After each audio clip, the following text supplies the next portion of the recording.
Excuse me, and good morning. Welcome, welcome.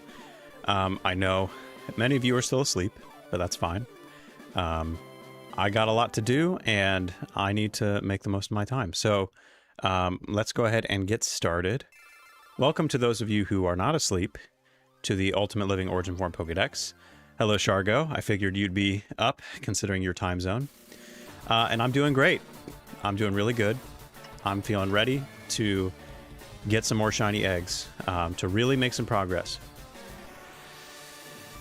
Feeling more confident than ever. Anyone who caught the last stream will probably know that I... oh, you just woke up. Wow. Okay, well. Good to see you. Awake still. And I am going to hopefully get several shiny eggs today, mainly because I eliminated a lot of issues previously. I had the wrong IVs for the traded Pokemon, so that was really messing me up. I got lucky with Farfetch'd, but with Lickitung, that was a real issue, so I've sorted that out. And I already have the first component of the egg RNG locked in now. For Lickitung, I have... Let's just go back to this for a moment. Not that. Where is this? This one. So the egg is generated in two parts, and I saved when this part was generated, so I have this section. Now I just need to hit frame 1775 to get the shiny. I'll have to clear these filters, but yeah, I was only 2 frames off last time, and I changed my calibration back to what it was, and I think that's gonna make the difference. So without further ado, let's just go ahead and give this a shot. We're starting at the second half of the egg RNG. I feel very confident we'll get Lickitung today, at least, and hopefully a lot more. Welcome, Bigness. Glad to see you during the early hours. Yeah, naps are very important sometimes. I understand.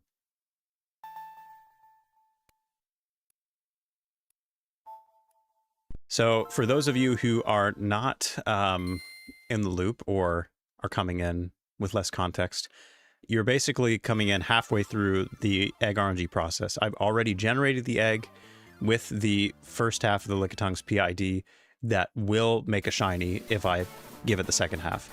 So I'm saved in front of the daycare man. Now I just need to receive the egg on exactly the right frame, on the right initial seed, to get the shiny. And I won't know that until I hatch the egg, for sure.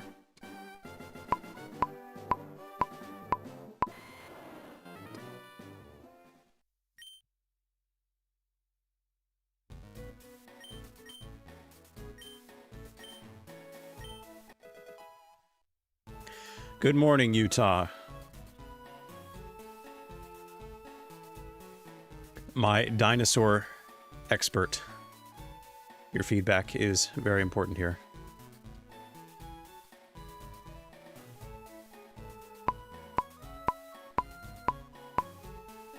Ooh, I don't know how I felt about that, but let's see if I was on seed.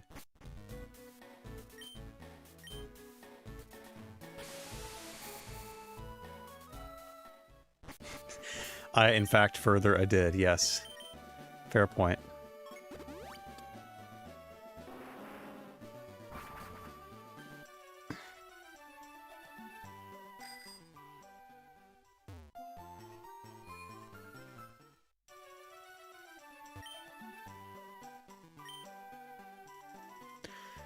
I think whether I'm on seed or not, I will probably redo this anyway, but let's just see. Because I really didn't like that A-press.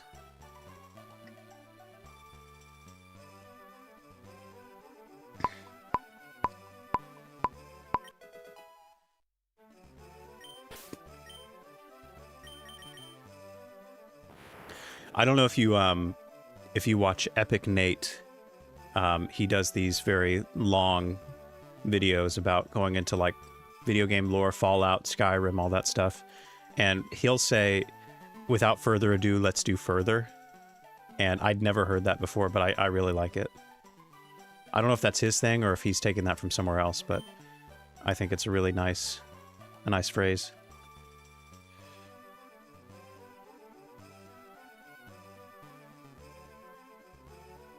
Okay, it appears I was on seed. Now the question is, do I see what this is? For the sake of potentially getting this first try of the stream, I think I'm just going to go for it. I think I'm just going to go. If I hit it, I hit it. If I don't, I don't. But let's just see what happens.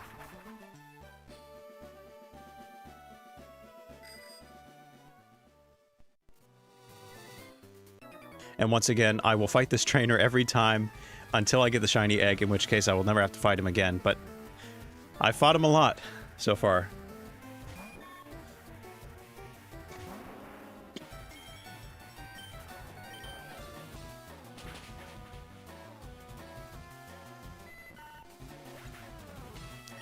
Who am I rooting for? To be perfectly honest, I have not been watching any World Cup at all. FIFA is a very controversial organization, let's say, and I haven't been super jazzed about supporting that.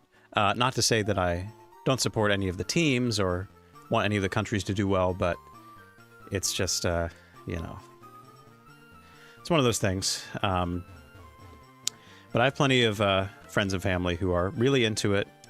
I actually was a soccer guy, you know, like people in America, most of us aren't big soccer fans, but I did play soccer in middle and high school, so I would consider myself soccer adjacent, but yeah, just not into it these days. Also, like last stream, I am going to hatch some eggs in Fire Red on the side with my trusty SP here. And these are all just normal eggs. They're not going to be shiny or anything, but I do need those for the Dex entries. So if I hatch anything, I will point that out. But of course, what's most important for me to focus on right now is getting the shiny Lickitung, which, if I did get it this first egg, would be hype as hell. I'm not going to lie.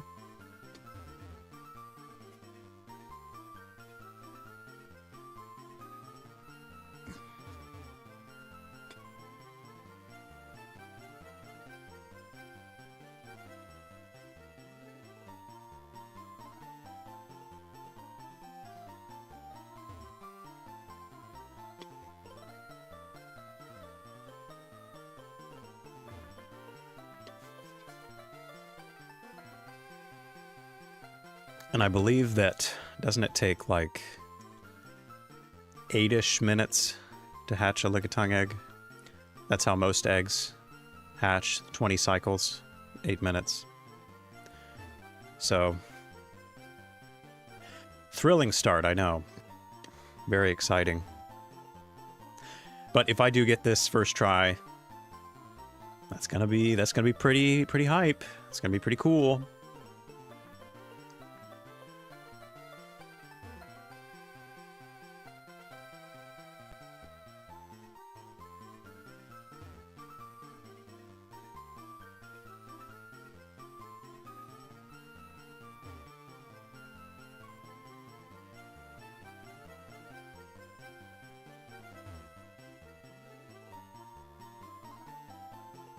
Have I ever used it? No. I've never used any of the trade Pokemon ever. I guess the most likely time I would ever use something like that would be in a game like Let's Go, where they're not like trade Pokemon, you can actually catch them in the wild. But even still, yeah, and Lickitung is a Cerulean exclusive, right? So you can't even use it like in a vanilla playthrough. So yeah, definitely never used Lickitung. I think that if it had great stats, I might have put in more of an effort to use the traded one in Fire Red and Leaf Green or otherwise, but no, none of the trade Pokemon were ever worth it to me. I've always had an appreciation for Farfetch'd. but I've only ever used it as an HM slave for a cut and fly. I've never used it in battle. Because it also, you know, the stats are not anything to write home about, so why would I do such a thing?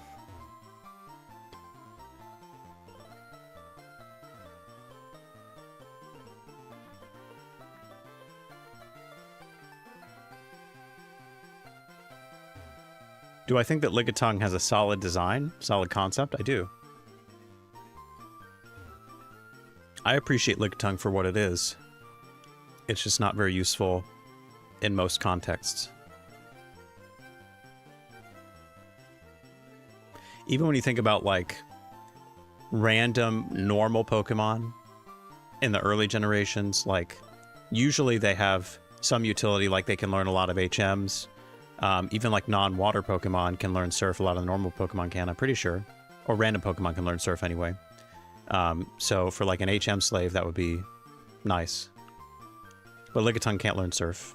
Or can it actually? Can Lickitung learn Surf? That might be a difference maker.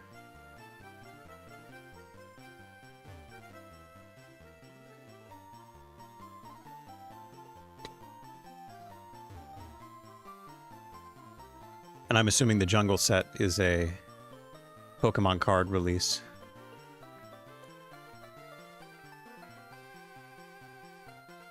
That is true, yeah. The fact that they gain experience faster is a nice perk.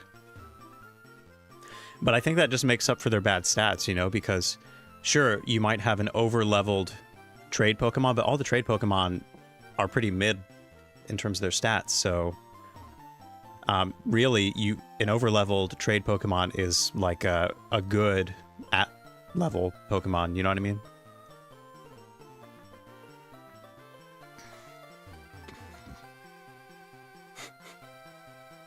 You appreciate the Wi-Fi signal? It's because the DS was the console of Wi-Fi. That was Nintendo's first foray into Wi-Fi connection. So of course Lickitung is going to be repping the Wi-Fi symbol. It's only natural.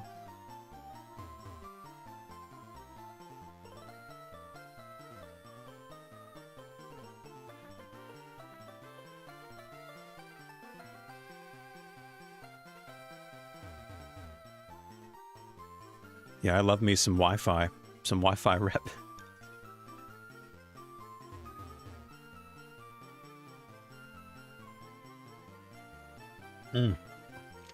I am nowhere near done with my coffee. And I need to be. To truly lock in, I need to be. If I get this shiny before I finish my coffee, that will be a miracle in and of itself.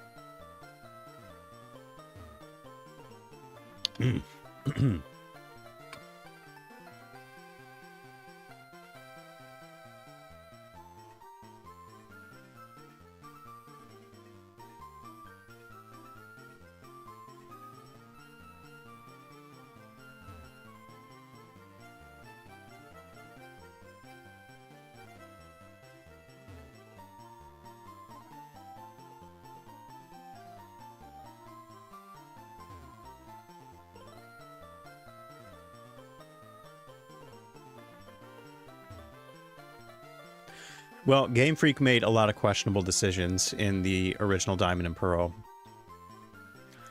One, there are 2 fire types in the whole region until the post-game, in which case there are 3 or 4. And second, all the evolutions are really hard to get and also impractical to get in most cases. Or all the new evolutions. The ones that everyone was kind of hype about. The connection between gens 2, 3, and 4.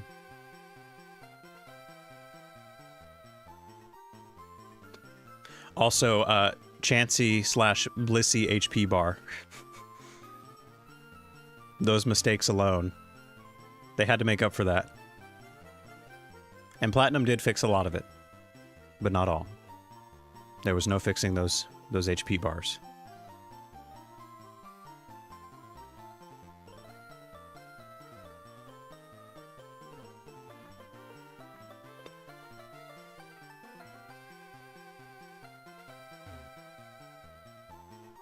All right, surely we're close, aren't we?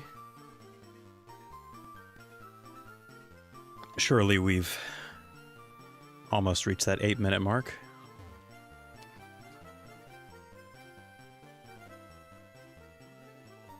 It's crazy how much of a difference that makes, yeah. The pacing of Platinum compared to Diamond and Pearl makes all the difference in terms of, like, the experience. And of course, Platinum has other, like, nice little features and touches, but if Diamond and Pearl just had, like, access to more of the features Platinum does, in terms of, like, Pokemon variety, and it didn't take a million years. Oh, okay.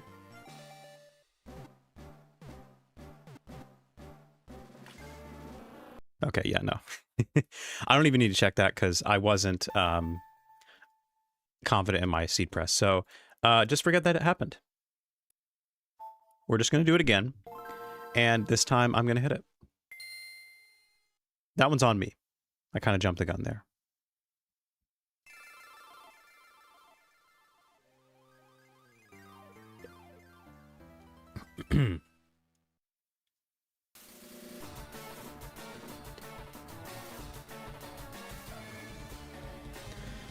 But yeah, Platinum is peak Pokemon gaming. Although I don't know if I prefer Heart Gold or Soul Silver more. It's hard to say.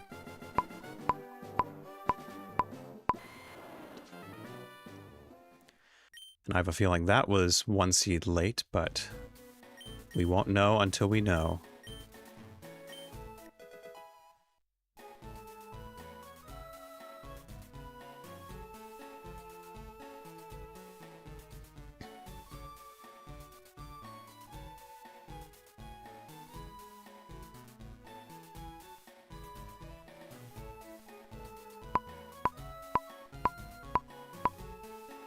Alright, that one's probably better.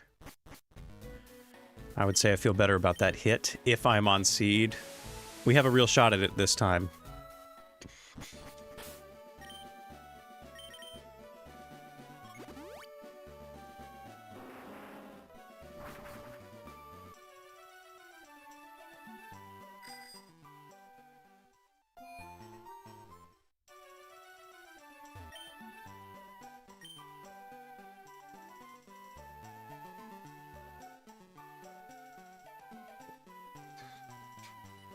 Yeah, it's that is part of the issue, isn't it? Is the Pokemon variety, both in what's available to you and also what you're battling.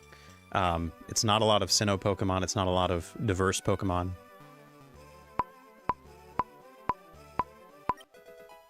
All right, let's see. I probably am not on seed, but I've been wrong before. Certainly, I've been wrong before about that. So what do you got, Abra?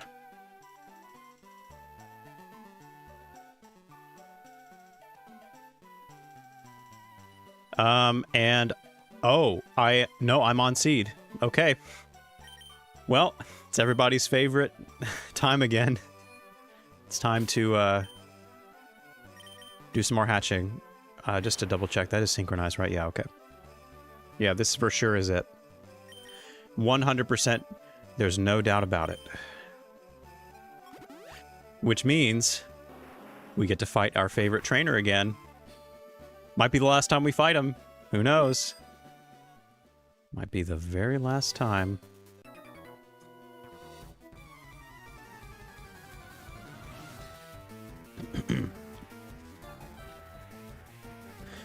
Yeah, Spiritomb, I'd say, takes the cake just because I never want to bother with the underground and the Wi-Fi and all that.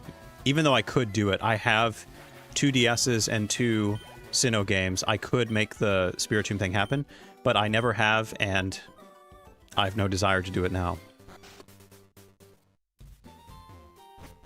What's up, Awkward? Yeah, this really could be the run. It actually could be. Because I hit the button when the timer went off, unlike the thing I just did. So there is a decent chance that I actually did get this. Of course, I'm a mere mortal, so I could have been 1 frame off in either direction. But I think my calibration is pretty on point. So I have a good feeling about this one. No guarantees, of course. But this one is has a real chance.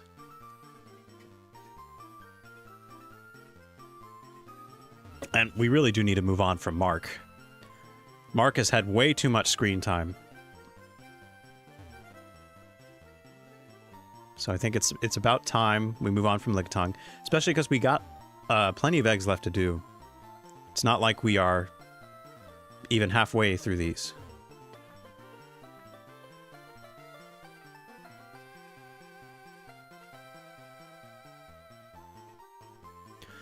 While I am going back and forth here, anyone have any ideas or opinions on what the next target should be? Of course, this could still not be shiny. I'm not assuming it's going to be shiny or anything, but considering there's a decent chance that I'll get it this time or the next couple times, what do you all want to see?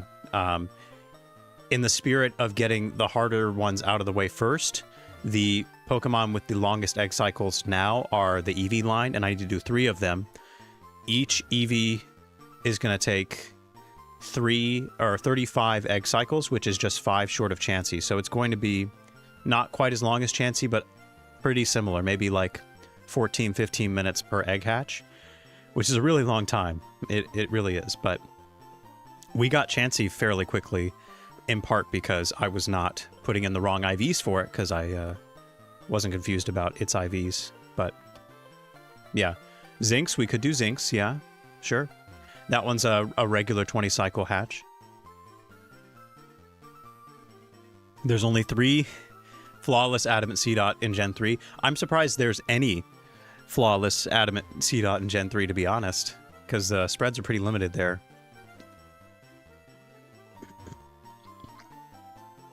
Reject Gen 3, go get Shiny Cat Pikachu. So what you're saying is I should just drop everything right now, and I should go to Gen 7, start a playthrough up to receiving the Pikachu, and then I'm pretty sure I can RNG manip that. So I would RNG manip it with a totally different set of tools and everything, just completely out of order. Is that what you're asking for? Not that it's an unreasonable request or anything. I'm just curious where you're coming from there.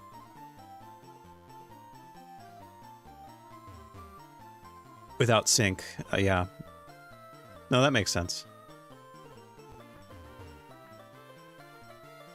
No, Shargo, come on. Don't say that.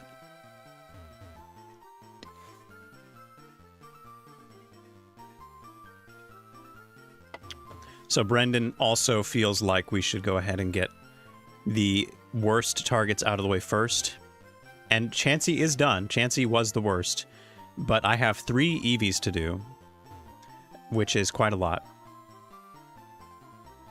Reject logic, embrace Pikachu. Well, I wouldn't say that I've fully accepted logic throughout this, but I'm afraid I'm going to have to cling to it a little bit for this.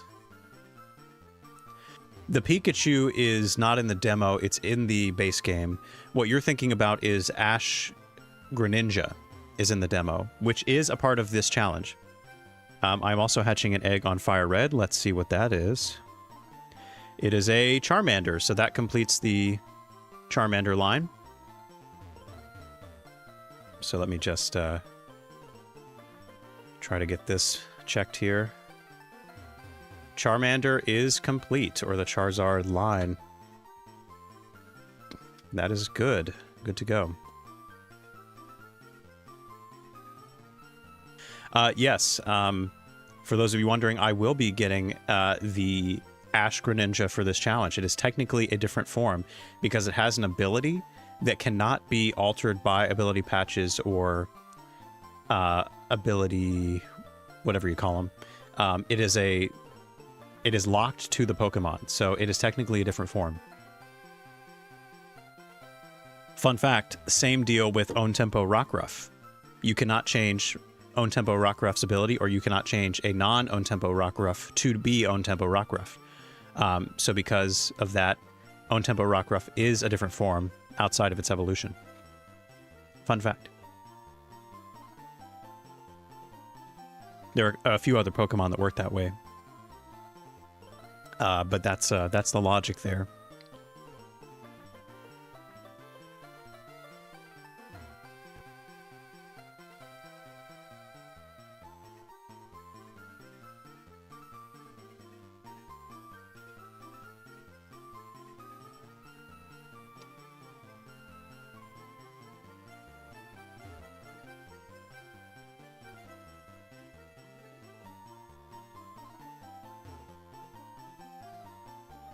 It is very interesting to think about what Gen 7 will be like, because it's gonna be it's gonna be a minute before we get there. It's gonna be a really long time.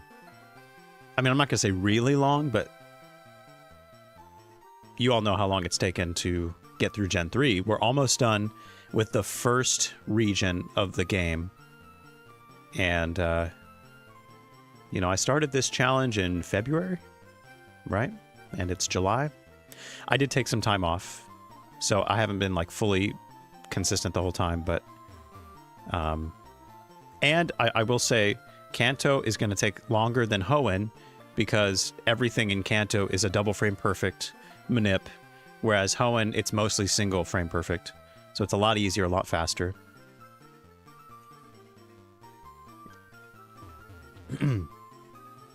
Goodness, sorry. Wrong pipe.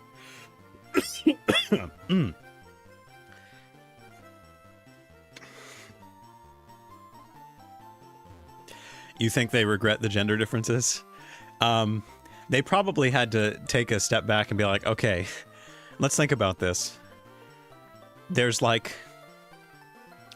there's a lot of them in Gen 4. I think most of the early route Pokemon have gender differences. And, you know, like whether it's like a 3-stage line or a 2-stage line, like it's a lot of them. The Shinx line, the Staravia, or not Staravia, the Staryu, not Staryu, Starly, that's what it is. Starly line, that's 3 of them. 3 more. Kricketot has gender differences. What are the other early route ones? Bidoof has gender differences. So all the early route Pokemon have gender differences.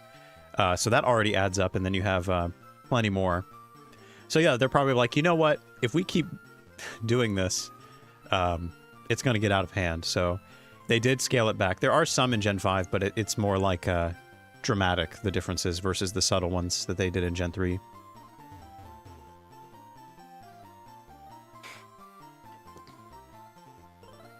Well, thank you, Shargo. I appreciate that.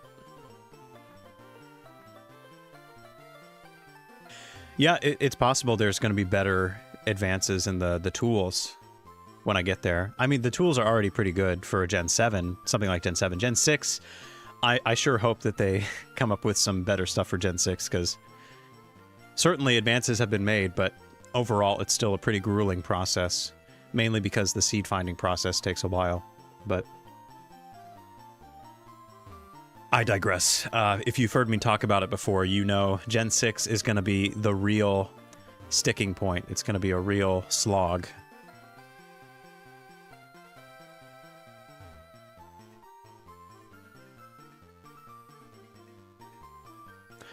Yes, I would be watching a lot of paint dry in Hoenn. Literally watching paint. Okay, come on, people. I got a good feeling about this. Come on. Oh, dude. Oh, damn it. Okay, so, this is gonna be close. I want to know if I was early or late. So, let me just see if I can plug it. I don't even think I need to put in all the IVs here. Let me just do a cursory search, and I'll know probably which one I hit.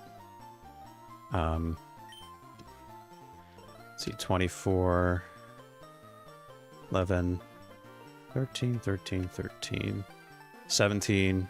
Let's just get some broad ranges. Oh, and what is this? Nature. This is quiet. Okay, I was either probably 1 frame early or 1 frame late. Oh, why is it saying the speed is off? Oh, because it's not 17, it's 7. Ya dingus. Okay. Yeah, these are very broad IV ranges, but it doesn't matter. I just need to put in basic information here.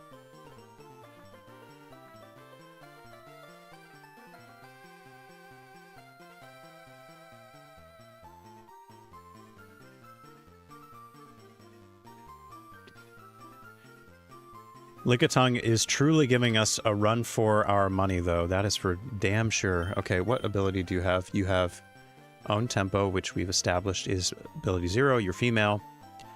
You have the ability Quiet, or not the ability, the nature Quiet. And with all of that information, yeah, a lot of... Wait, hold on.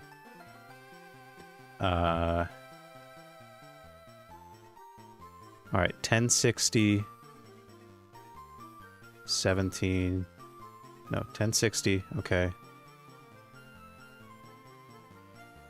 Wait a minute, what?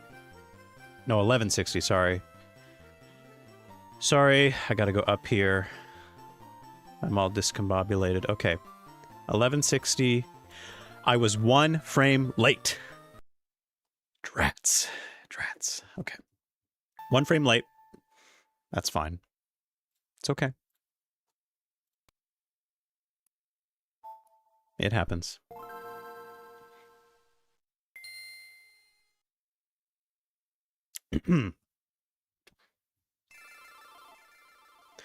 If I had to guess, my previous attempt was probably early, based on how it felt, so let's just try again.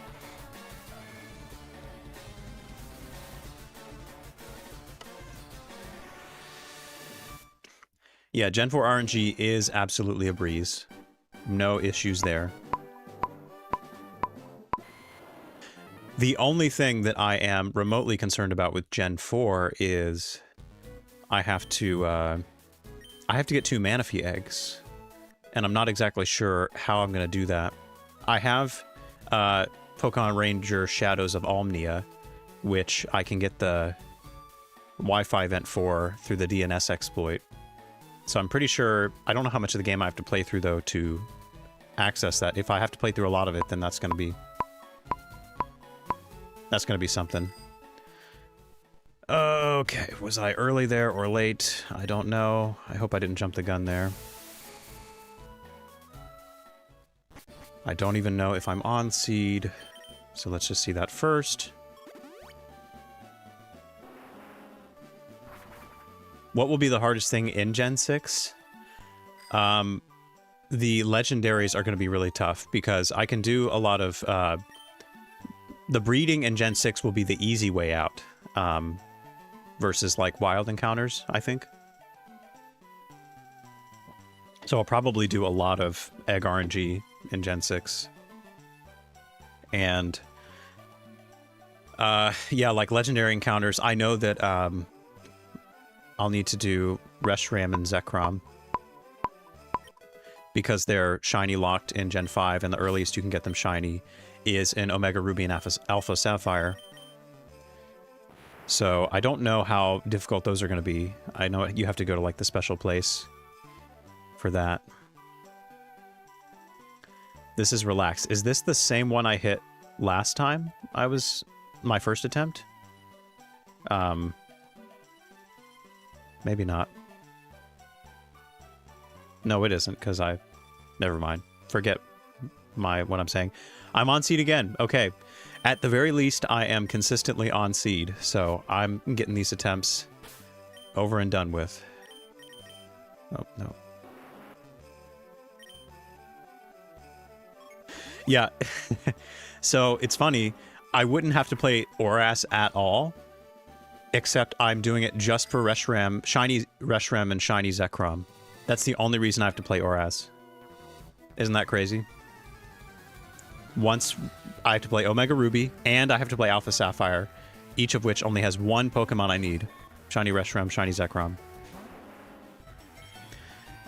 So I don't know how those RNGs are gonna go. I have no experience with static RNGs in Gen 6. I actually have never really done a Gen 6 manip at all. I just know how it works, and I know from others how grueling it can be. But eggs seem to be the safe way out. So basically anything that is not egg related, that's going to be probably pretty tough.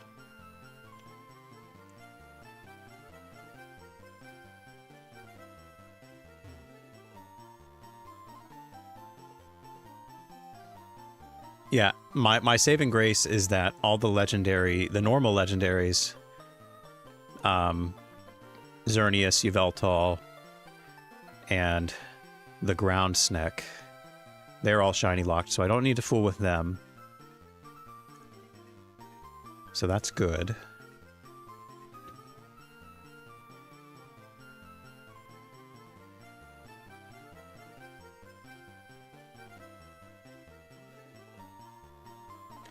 You would use an R4 card for Manaphy eggs. Fair enough. I don't know. Depending on what it entails, I would really like to just do it the old-fashioned way.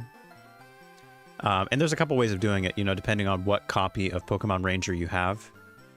I'm pretty sure if I was using the vanilla, like the original release of Pokemon Ranger, I would have to beat the entire game before I could get a Manaphy egg, so that would entail beating the whole game twice to get both Manaphys. So that's a no for me, for sure. But I'm pretty sure in Omnia you can get the mystery gift egg before the post game, which that's a lot more viable than otherwise.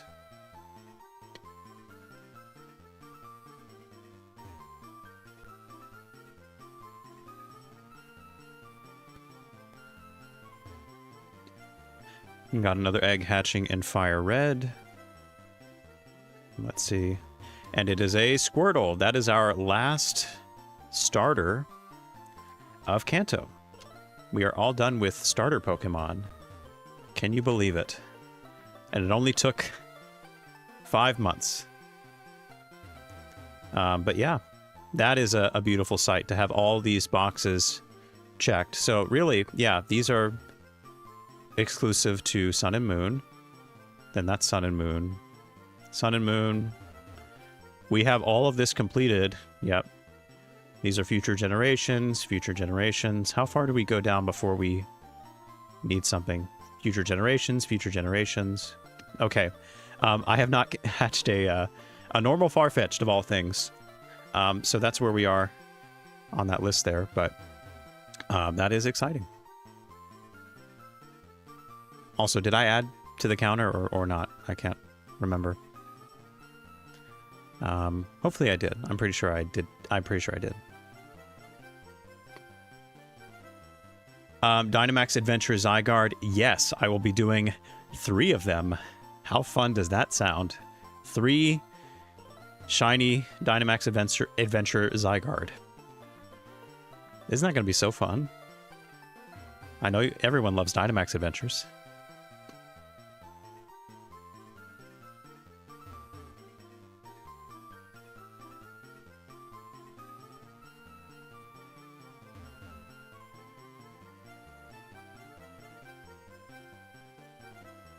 If I already have the game with unclaimed eggs.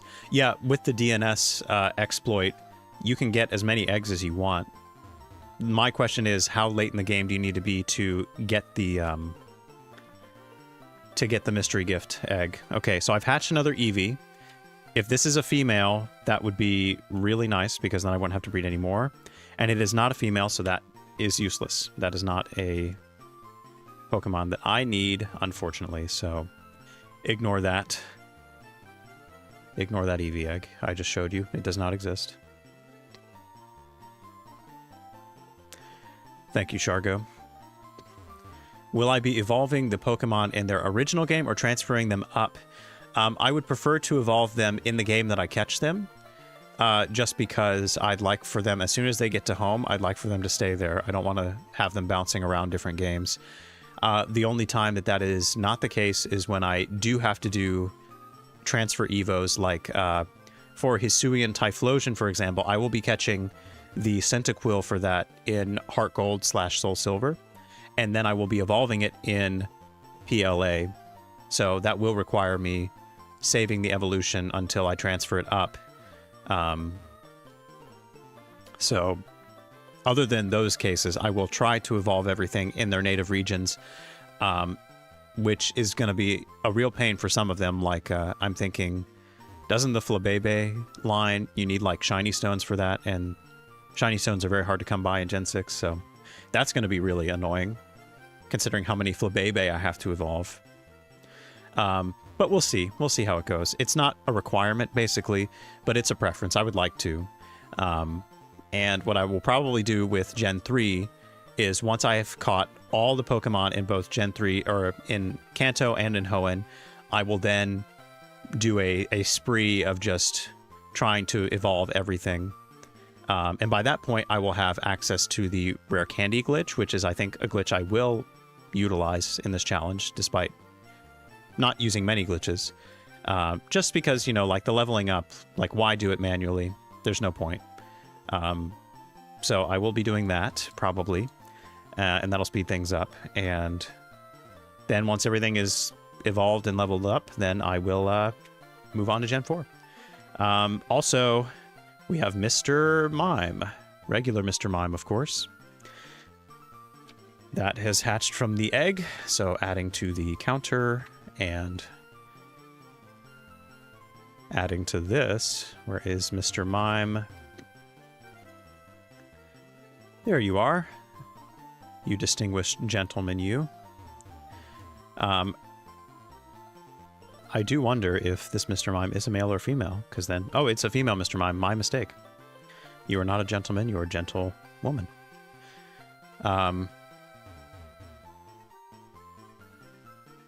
In Shadows, I believe you have to do the first mission. Okay, that's great, because that is very feasible to do twice in a row. Wait, DNS gives you unlimited eggs? How? Oh, shiny stones are easy? Okay, well, they were not easy when I was initially doing my first living dex, when I was trying to get all the Flabebes, but maybe I was missing something. I am not as familiar with Gen 6, so you could be right. In terms of the eggs, so with the DNS exploit, because they've recreated the mystery gift server, as long as you can get your DS connected to that server, you can get as many mystery gifts as you want. And so that's the way it worked in Omnia, is instead of playing through the entire game and getting like 1 egg per cartridge, Omnia is a mystery gift event that you can recreate as many times as you want thanks to that server. So it sounds like I just need to play through the first mission of Omnia and then use that DNS server to get the mystery gift Manaphy egg, and then transfer that to a Gen 4 game, and boom. That's 1 Manaphy egg done, and then I'll do it again. I'll reset the file. I'll play through it again. I'll get the same mystery gift event for the normal / shiny one, depending on which one I do first. I'll probably do the shiny first, because if I mess it up for whatever reason, then that gives me an extra try. But yeah, so yeah, it's an interesting phenomenon, the mystery gift in the Ranger games and Omnia, and then Shadows of Sky, or whatever the last one is. I never had it, but something with Sky in it. My brother was really into the first Pokemon Ranger game. He also really liked Omnia. I was not as big into it, but I appreciated it.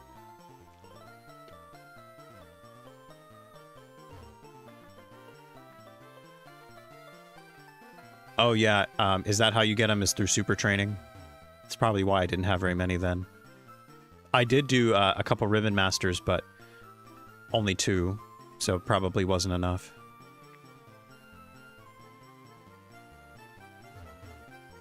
You just have to graduate and become a ranger. And I'm assuming that that's not super deep into the game, Zach. Hopefully.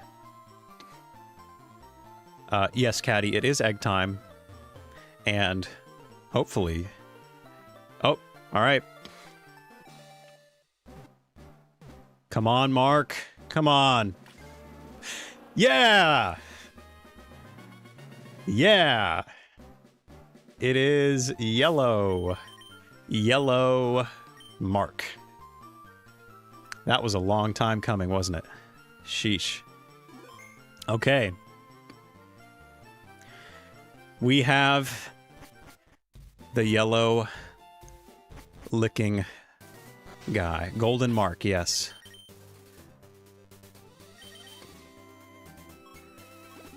We did it. Thankfully, my suffering will not continue with this one. It will still continue in a sense, but 3 down, 13 to go. That's right. Oh, I don't want to go to that.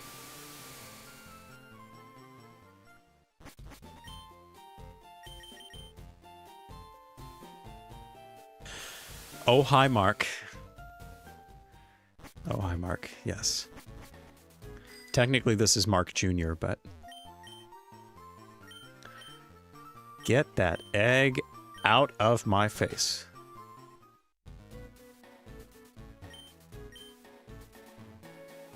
Yes, it seems we are going in descending order. Mark, it was an exception, of course.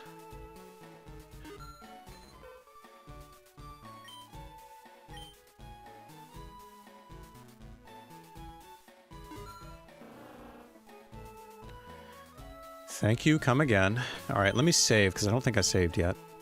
And I definitely don't want to risk anything.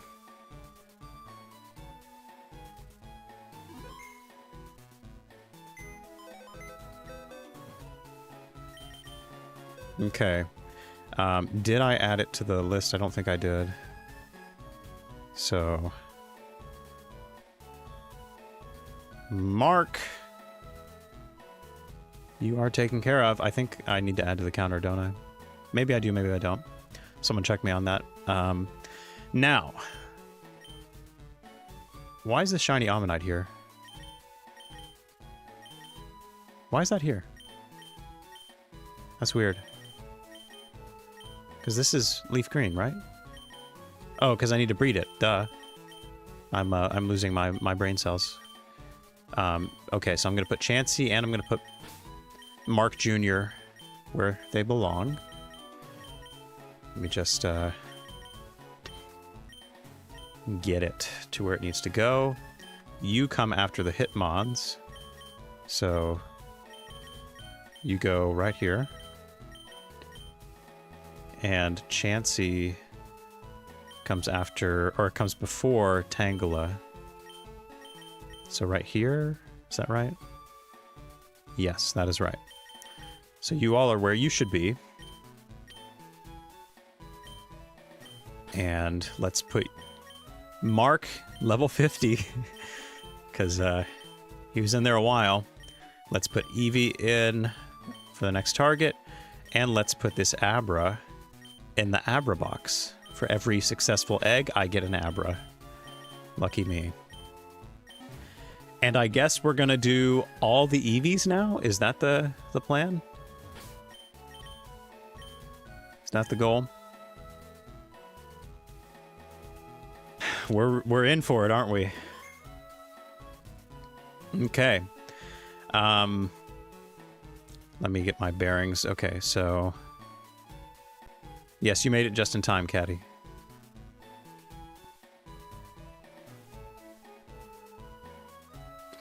Why eggs used to hatch at level 5? That is a good question. I'm not really sure.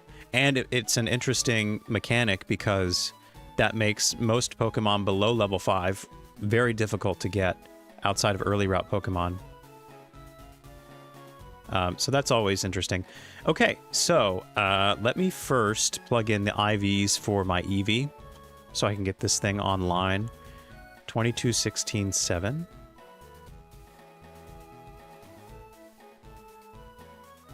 Not 8, 7.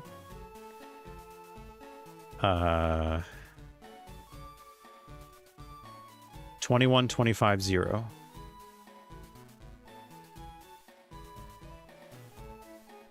Okay, got the Eevee stats in there. Let's reset our filters. And we're going to keep going up the line in terms of frame count to ensure we don't get any duplicate PIDs for our results. So let's make that any to make it a shiny, and then I want to make this 1160. Anything after 1160 is going to be good. And I think they don't like each other much because they're both from the same game. And let's go all the way up to the top. Yeah, so that's the same. And now we're just looking for a cluster of frames where I have at least a couple tries. Nothing super promising. This is a 2-framer right here. That would be good. Anything else that's relatively close? Not really. I guess I could just go for these two, or one of these two. Yeah, that gives me at least a cushion if I'm late. So yeah, I'll probably go for these. Oh, this is... Well, I don't know what gender this is going to be. The ratio is... Let me put the ratio in just because I'm kind of curious what this would be. This would be a female, which is not really important, but it is kind of cool because that's rarer among Eevee. So let's go for this, actually. Let's try it, and then if I'm 1 frame late, then I have that just in case. So I'm going to put in my calibration for the held. Yeah, I don't want to change that, probably. Do I want to change that? I'm just going to leave it as is, and we'll see what we get. So that's... Damn it, I keep hitting Control-C when I mean to hit Control-V. Okay. That's the calibration for this. Target is 11... Wait, where am I? Okay, 1207. Okay.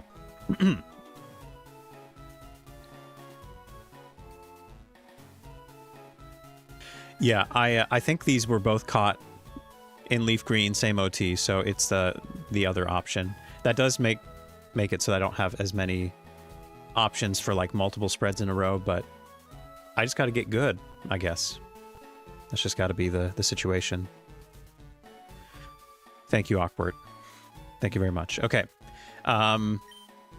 Let's go for one of these Eevees. This will be Shiny Vaporeon, Jolteon, and or Flareon. Doesn't matter which. So, if you have never seen this part before, basically, I put my 2 Pokemon in the daycare. I then walk 254 steps, 1 step before the egg is generated. And then I will save the game. I will reset, hoping to be on the correct frame, or the correct seed, and the correct frame. And then I will check what Pokemon I get for the second half. And if I am, like, very lucky / very skilled, I could get a shiny first try, but with all the moving parts, it's not likely it'll be shiny first go around.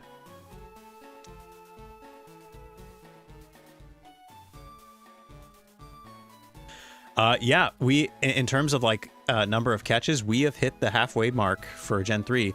Not in time, but in catches, because again, I think Hoenn is going to go much faster than Kanto.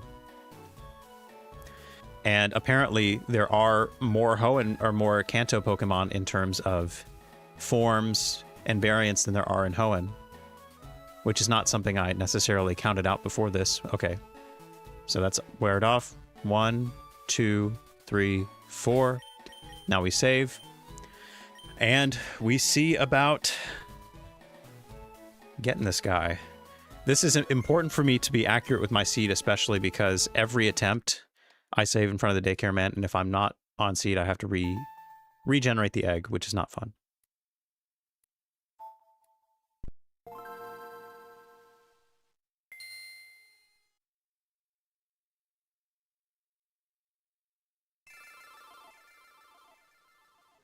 Also, I hatched a Kabuto, which is something that I needed. And I will go ahead and add that to the counter. Do I have enough time to do this? Kabuto, Kabuto, Kabuto. Bingo. Gotcha.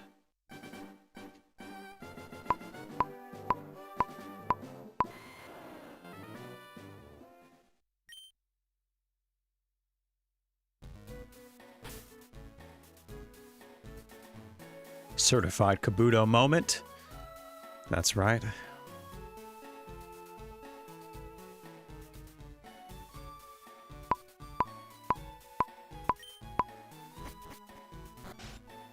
And no egg, meaning we try again.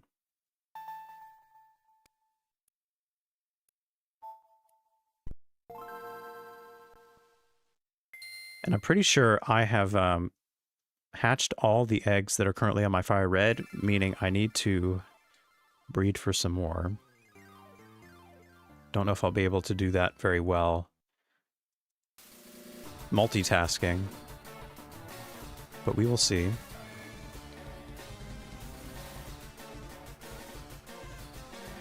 How am I handling the evolutions? Good question. I will answer in just a moment.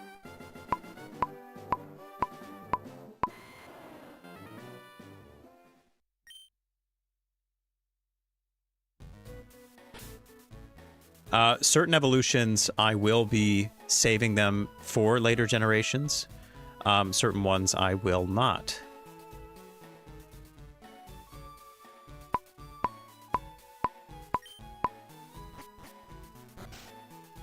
No dice again.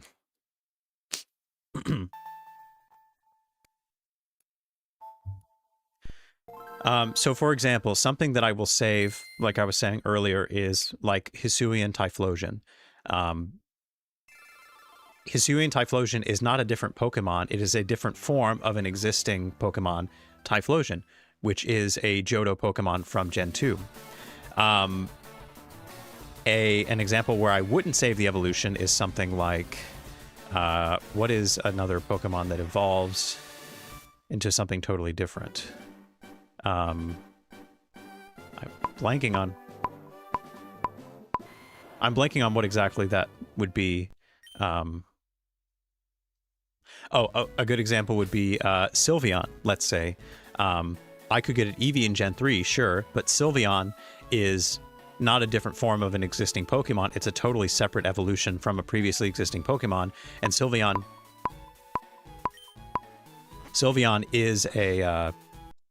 is a Kalos Pokemon. So I will therefore get a Sylveon from Kalos, or an Eevee from Kalos and evolve it into Sylveon, versus catching an Eevee in Gen 3 and saving it and evolving it later. Does that make sense? So because Sylveon is not a form of an existing Pokemon, it is a brand new Pokemon from a previously existing Pokemon, then I'm getting that Pokemon in its native gen, or its native region. That was a lot of hoopla. Togekiss is another good example, yes. Togekiss is a Sinnoh Pokemon. It did not exist, and it is not a different form of anything that existed prior. So yeah, that's a good point. All the Gen 4 Pokemon that they added in the Sinnoh region, they're all going to be caught in Sinnoh. Those are all good examples. I don't know why I didn't think of those first. Those are kind of like the more obvious examples of that. But oh well. Yeah, Blossom is another example.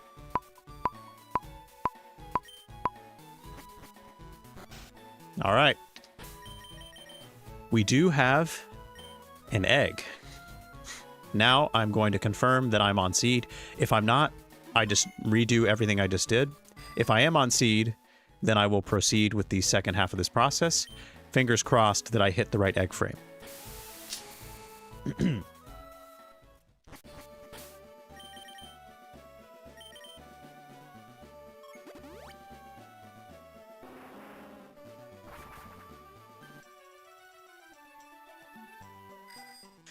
Well, thank you, Mark. I appreciate that. Yeah, I love doing those kinds of challenges, like getting unique Pokemon and unique Pokeballs, doing all the transfers.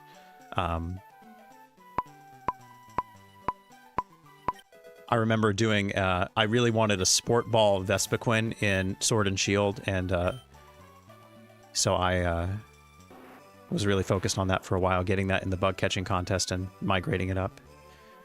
So I love stuff like that too. All right, what's my range here? I think it's still open enough that I will probably find it here.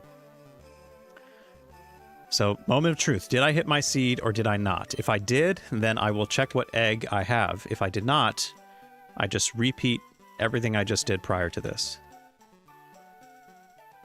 Okay, so what seed, what frame am I expecting to hit with this? That is...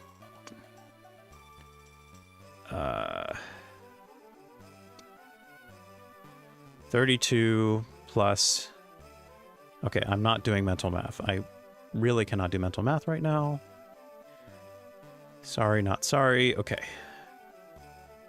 1207. So I should be somewhere around the 4400. Do I have a result around there? I do. So we're on seed. So that's great, which means we are now ready to proceed to the second half of this. Fingers crossed again that I did hit my egg frame the first time. So now I need to adjust my calibration so that it is the right one for this half, because they're different depending on what stage of this I'm in. Wait. Oh yeah, no, that's fine. And then I'm going to look at this.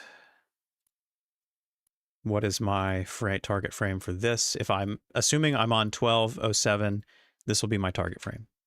So I'm plugging that in here. And now there's nothing left to do but rip it. Or as they say in the frog community, ribbit. That was really stupid. Ignore what I just said. Okay, let's see.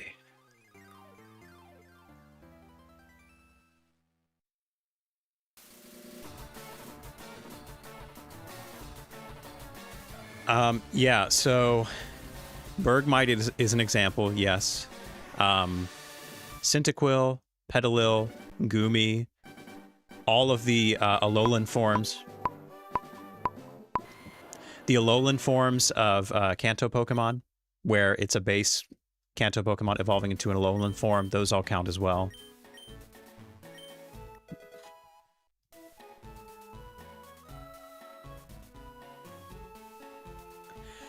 Sometimes I go too far with the silliness. It's unacceptable. Okay, I'm going to see if I can get the other eggs I need set up on Fire Red during my downtime here. Kind of hard to navigate that. Again, I'm not the best multitasker, but let's see. Okay, this Eevee is garbage, so get out of my face, Eevee. This Kabuto is important. And... Alright, let's go ahead and focus.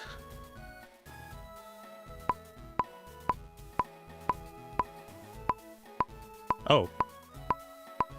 What is going on? Oh, I changed the secondary counter. That's a shame. Well, I think I'll be able to figure out where I landed anyway, so... I'll fix that in a moment. But I can still figure out what seed I hit if I use my skills of deduction.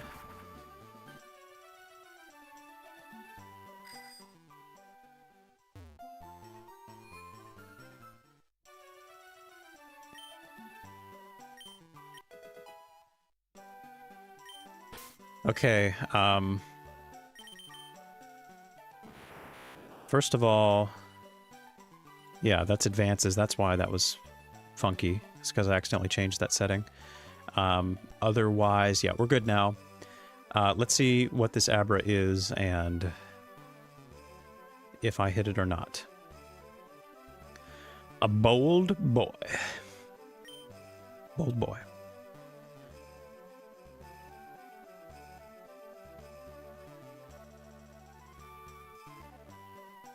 All right, so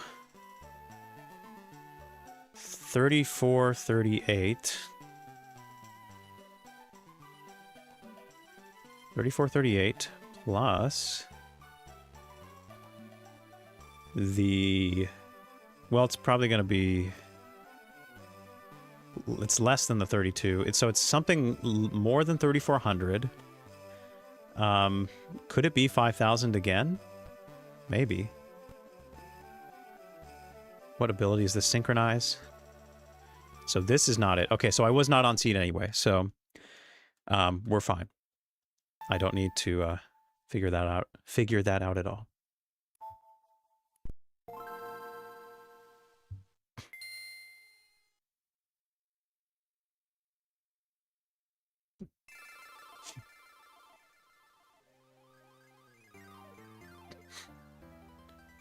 Excuse me. Yeah, Mr. Rhyme from a Pokewalker is pretty cool. The way I'm handling Galarian Mr. Mime is I'm getting a Mime Jr. I'm probably obtaining it from Johto because I can't get it from Kanto. And then I'm migrating it up and evolving it. So yeah, it's impossible to get a Galarian Mr. Mime from Kanto, which is what I would ideally do because you can't get Mime Jr. from Kanto. So I'm instead gonna get it from Johto, and that's the closest I can get. And then I will migrate it up and evolve it in Galar for a Galarian Mr. Mime from Johto. So that's the thing. That's the deal. All right, let's get these. I can put this starter here.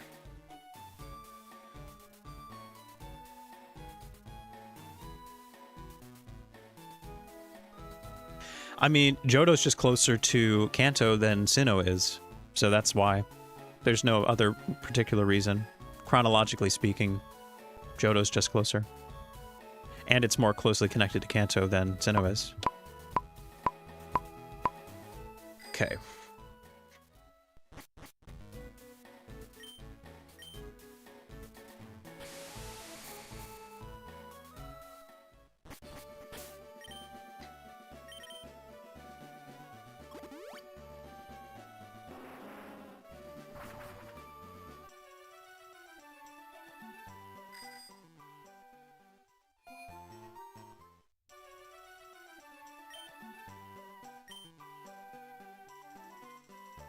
Okay, so now I'm just gonna type this in real quick.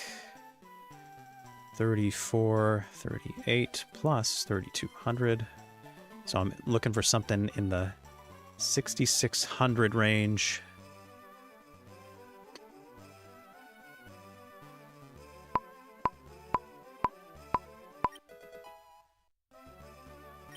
Yeah, so the actual entry for Mime Jr. will come from Sinnoh, but the Mime Jr. that will eventually become the Galarian Mr. Mime will come from Johto, if that makes sense. I know it's very convoluted, but that's the logic behind it.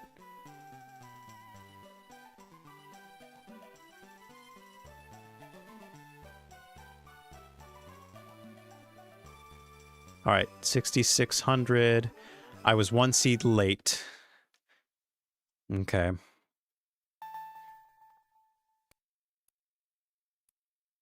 At least we've been consistent with the seeds for the first half. That's when it's most important. And as soon as I go for this seed, I will... High-end maths. The only high-end maths around these parts is 2 plus 2 is 4, minus 1. That's 3.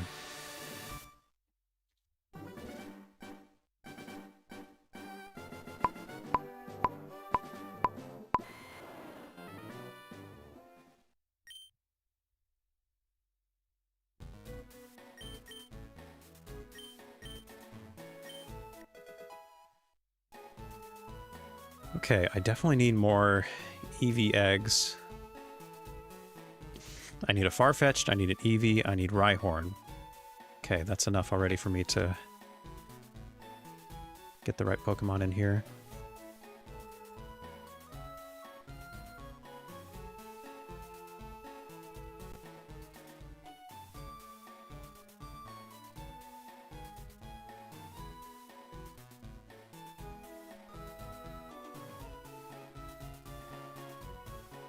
Ah, no.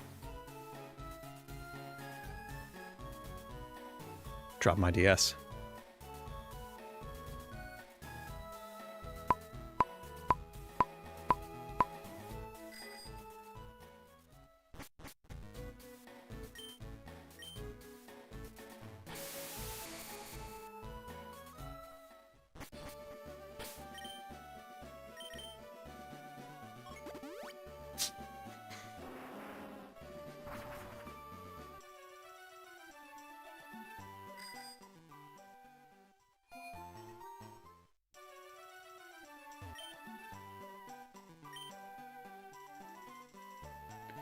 For some reason, all Pokemon transferred from Heart Gold to Silver are counted as coming from Johto in future gens, even though they were caught in Kanto. That is true, yes.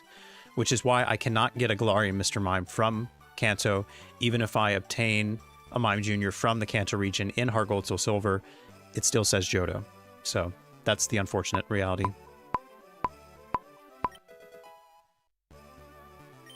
The unfortunate barrier there.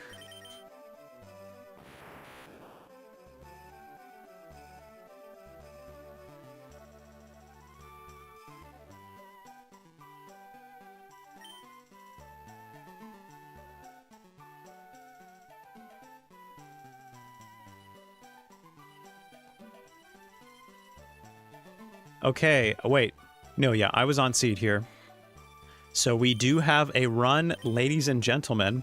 Do not get your hopes up, though. The odds that I actually got the shiny first try are exceedingly low. But there's a non-zero chance that this Eevee could be shiny. If this ultimately ends up being shiny, then you're going to have to give me some props for that. Just saying. And unfortunately, I think it's going to take about 15-ish minutes to hatch this egg.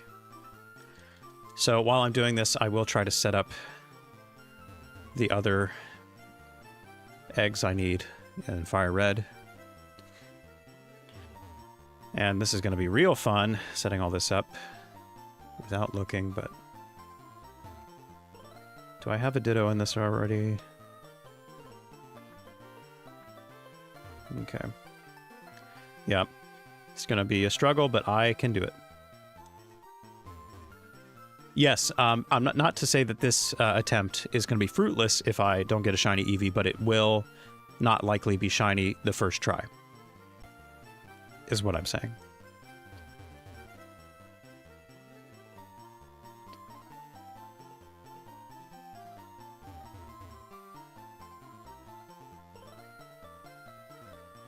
Okay, where is Ditto?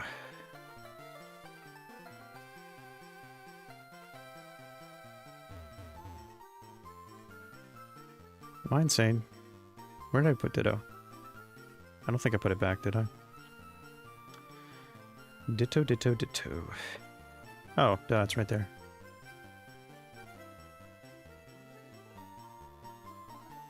Alright, time to make my far-fetched egg that I need.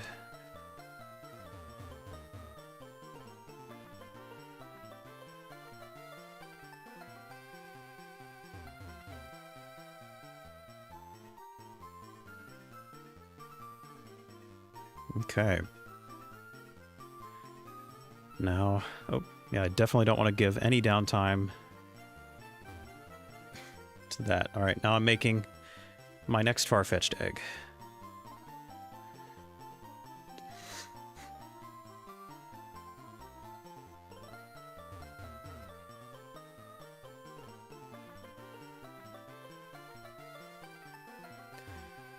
Yes, I'm pretty sure from a coding perspective that's how it works.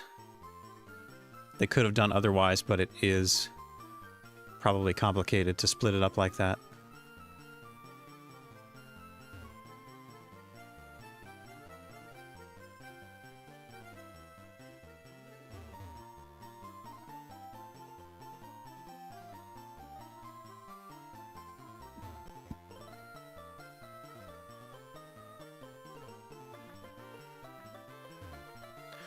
Oh, you're a 5 beats kind of guy.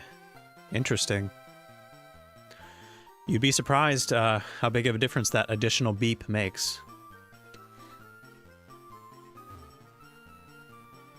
I think it definitely, like, prepares me a little bit earlier. You know, like, the more beeps that are there, the earlier you have to kind of, like, get in the rhythm.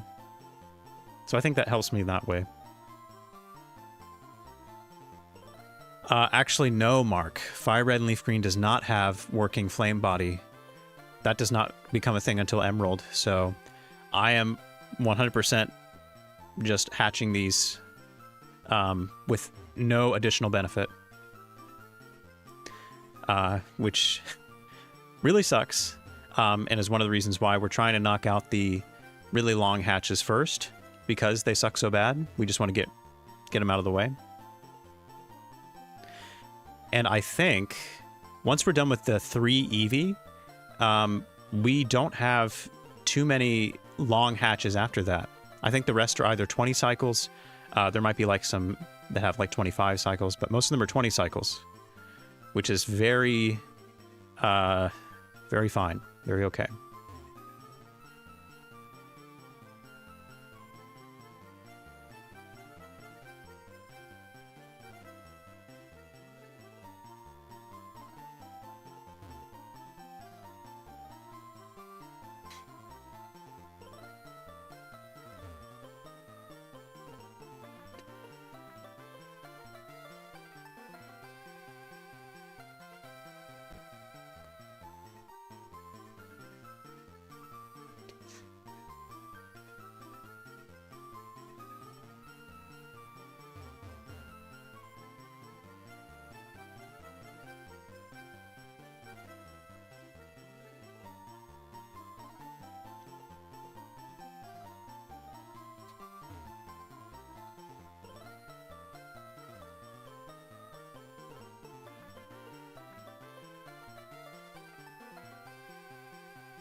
Yeah, I missed the 50% reduction every minute of this.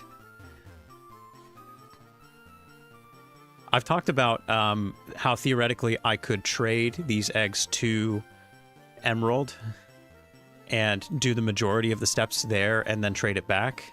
But that's just too convoluted. I don't even have a save file for Emerald yet anyway. So I figured it would just be less of a hassle to go ahead and go for it here. Okay, I have my Farfetch'd egg. I've generated another Farfetch'd egg. Alert.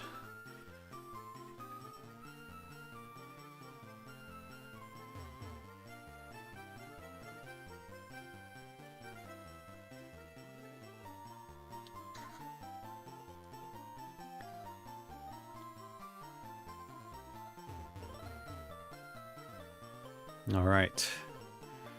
Multitasking is still very hard, but I will do my best here.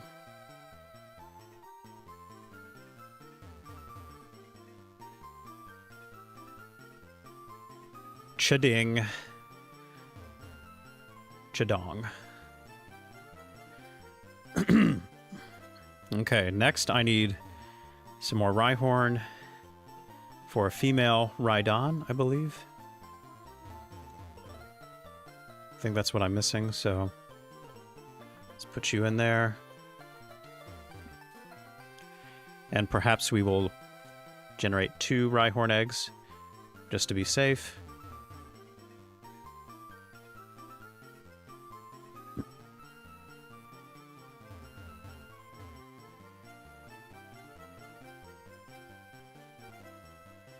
No, no, no, no.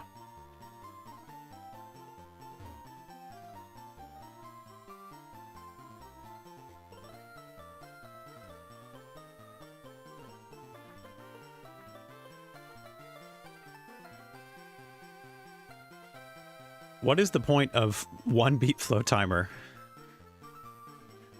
That gives you no time to, like, sync it up. Basically, all the 1 beep does is like, hey, don't forget to hit this button. Yeah, that doesn't make any sense to me.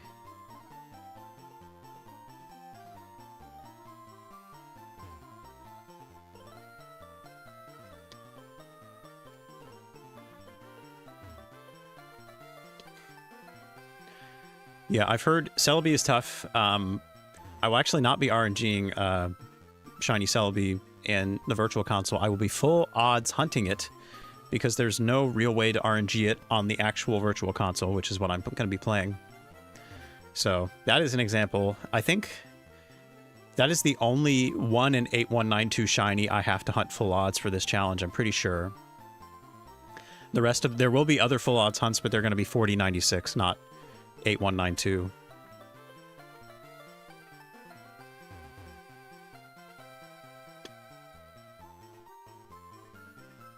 Welcome, Hero Pizza. Glad you stopped by. Yeah, if you want kind of like a really in-depth list of like the rules, you should check out the project spreadsheet, which is in the description, or you can type in the command !Olaf for that. If you want like a smaller summary, then I have another command for that, !Rules. What I'm doing right now, so I have been in the process, all the challenge has been so far is I've been completing Kanto, getting every normal and shiny form of Pokemon I possibly can, including gender variations and evolutions and all that. So full living dex with every conceivable iteration. And right now I'm at the home stretch of Kanto, basically. There are some Pokemon that I have to breed for because they're not available to catch in the wild, or I just need multiples. And I can't get more than one per save file. So right now I am trying to RNG breed shiny Eevee. I need 3 of them for all the evolutions. I already have a shiny base form Eevee for the male and female variant. In case you didn't know, there are 2 gender variants for Eevee. And yeah, that's what I'm working on at present. After I'm done with the Eevee line, I still have a decent handful left. I have the Rhyhorn line to do. I have a couple more trade Pokemon, Jinx, Mr. Mime, and I need 2 additional fossils as well. So we're going to be here a while, probably, because egg RNG is very difficult and very tedious, because I have to hatch the egg every time to check which one I've landed on. But so far, it hasn't been terrible. And yeah, I'd say my track record, all things considered, has not been too bad. Am I doing the legendary dogs in Colosseum? I am not, because per the rules of this challenge, I'm not catching any Pokemon outside of their home region. And so for the legendary dogs, I will be getting them from Johto. So technically, a generation later in Heart Gold and Soul Silver, but they will be from Johto. That's the earliest I can get them outside the virtual consoles. So those kinds of cases are, you know, I had to make a judgment call there. It's not super obvious how to handle that one, but that's the logic. And yeah, again, if you want a more thorough breakdown, feel free to look at my rules that I have recorded there. Although there may still be some questions after that, because it is very convoluted, for sure. They are not dogs. You are correct in that they are officially not dogs in the canon, but they're kind of like dogs. I mean, they're cat-like and dog-like at the same time, which is very interesting, I think.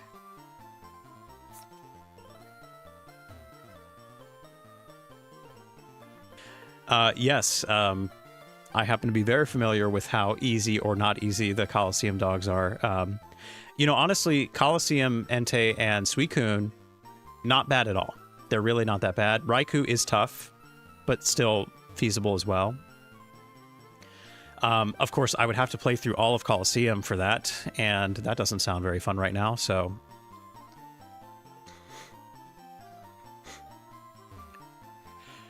Yes, the official term is beasts.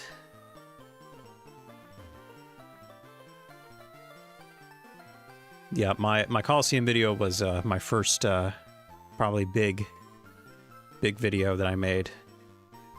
My kind of impromptu battle tower, Milotic, was my first video I ever put, and that got a decent amount of views, but that was totally unproduced. It was just kind of like a fly off the cuff situation. Yeah, I guess, let's see. Entei is and Raikou are more cat-like, perhaps, and Suicune is more dog-like. So to call all of them one thing either way is probably inaccurate. Probably not the most appropriate comparison.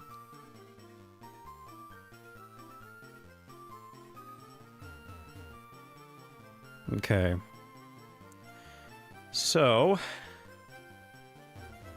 I need to get a female Eevee. And how many eggs you suppose I'll need for that? Maybe like, let's do 3 more, because I've hatched like 7 now. So out of 7 eggs, no female Eevee. If I hatch 3 more, that's got to be enough, right? And then once I generate those 3 eggs, I will not have to be looking over my shoulder as much.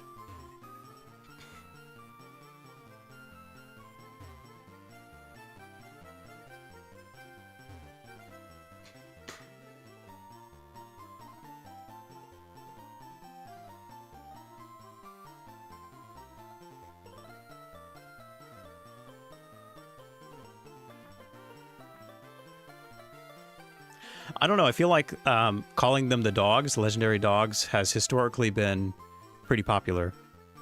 So beasts or dog, either way.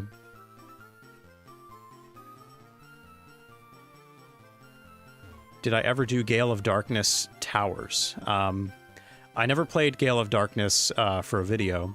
I did play through it some casually, but I was never really interested for the most part because the shiny or the shadow Pokemon in that game are shiny locked, so I couldn't do a similar challenge like I did in Colosseum. There's still interesting targets in that game, but it would just be a different concept. I've been toying with the idea of maybe doing like a spree of shiny RNGs in that game, like getting everything I possibly can shiny, which would be the Pokespot Pokemon, the Mountain Battle starter rewards, and the gift Pokemon. Those would all be Pokemon I could get shiny, and I may do a run where I try to go for all those. That would be semi-interesting, right? People would watch that.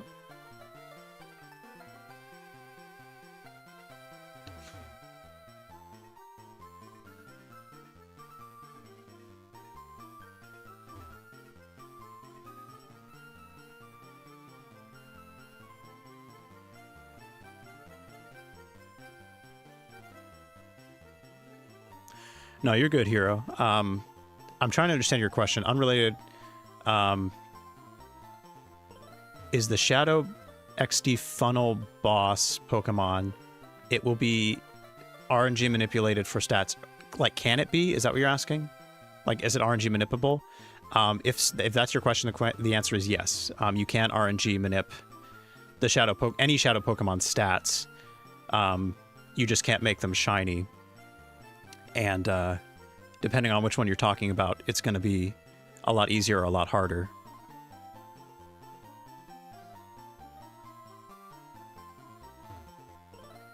Okay. There's no way this is shiny. There's no way. Yeah. Absolutely no way. But that's okay. That's cool. It is a female Eevee, which is interesting. Could that mean that I hit the right egg frame initially? That's an interesting idea. Okay, so what I'm going to do first is I'm going to try to get a sense of the IVs by typing them in here. Let me do Eevee, Sirius.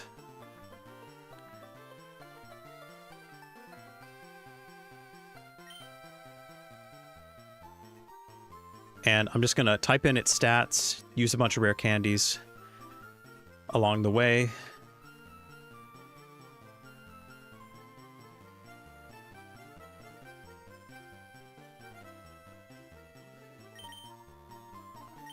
I got to get him with perfect stats. Some of them would be really difficult to do that for.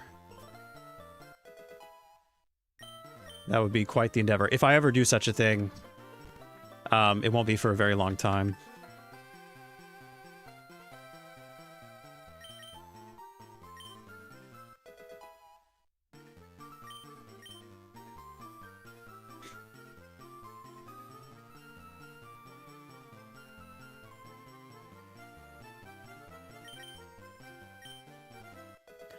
Yes, the Soldu laddies go hard.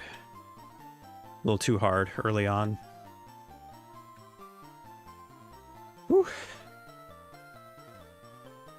I need to type all this in, and then I need to run to the bathroom. But I must know before I go. I must know.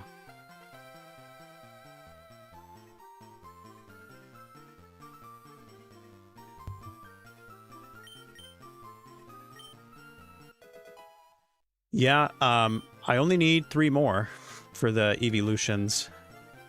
And technically I need a regular female Eevee as well, but that I'm just kind of breeding for in the background.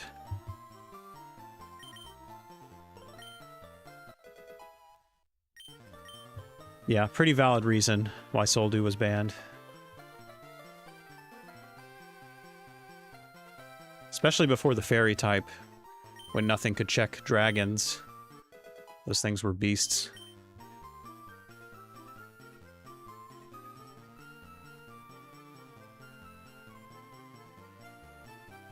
Okay. I have IV ranges. Let's see what we're working with here. Fingers crossed that I hit the first frame. That's what is most important. Otherwise, I will have to do everything all over again. Okay. Wait, I need to scroll down. There we go. 15 to 17. 13 to 14. 10 to 18. 12. 5 to 6. This is a male. I don't think it has 2 abilities, so I'm going to leave that blank. Serious nature. Oh wait, no, it's a female. Duh. That's going to narrow my results quite a bit. Okay. Eureka! All right, you guys, I hit the shiny first half, which is what I suspected since I got a female. That's really good news. Really, really good news. What I'm curious about is I was, how many frames late on this? I was, 6 frames late? No, 4 frames late on the pickup. So I think that's worth calibrating. So I will, wait a minute. Yeah, no, that's right. So I will go ahead and update that. So theoretically that will fix it. I gotta run to the bathroom, so give me just a second. I'll be right back.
All right.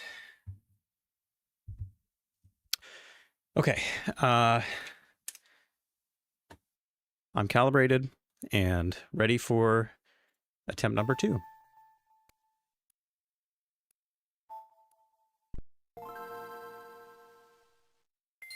I've just obtained 1 of 3 Eevee eggs that I will be collecting for the purposes of getting that male or that female Eevee.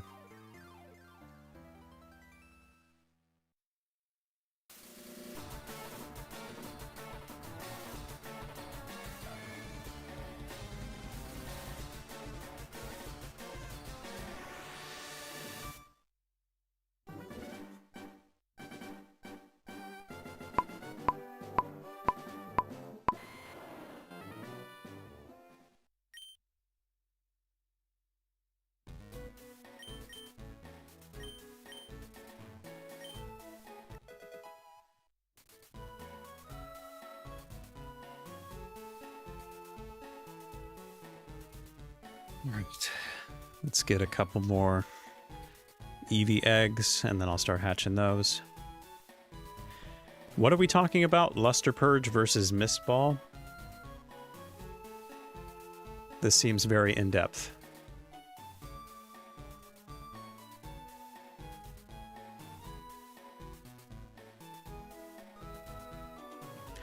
Wasn't the idea that Latios is more of a defensive Pokemon, whereas Latios is more offensive?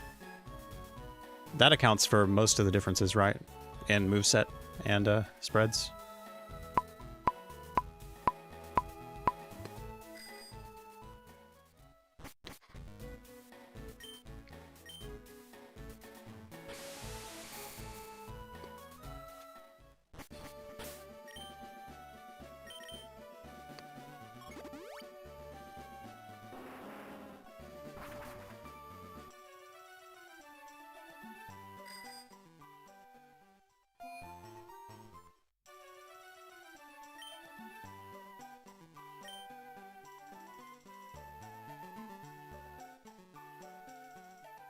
What's my favorite defensive water type? Well, since we've been talking about the dogs, the beasts, Suicune is probably up there. I do really like Suicune.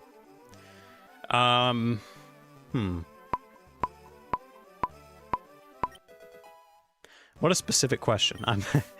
I'll have to think more about it. If you would like an answer other than Suicune.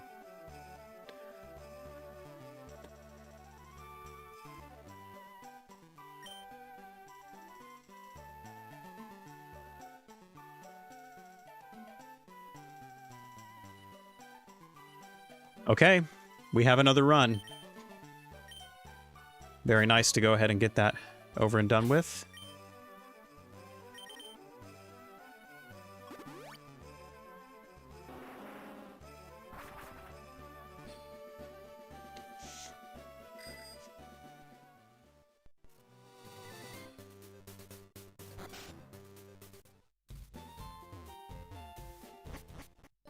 You're going to say Wishcash?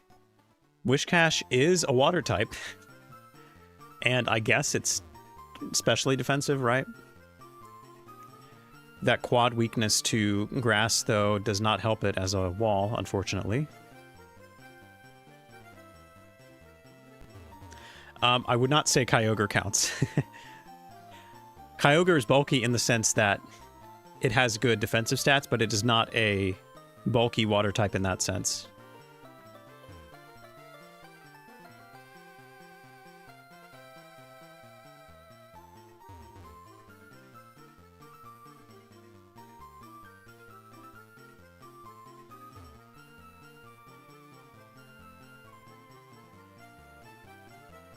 Yeah, how could you not love Suicune? My favorite beast is actually Entei. Most of you probably picked that up, but they're all very solid. And Suicune has a really nice design. I also like Raikou, or Raikou, however you say it. It's got that edginess to it that the other two don't have.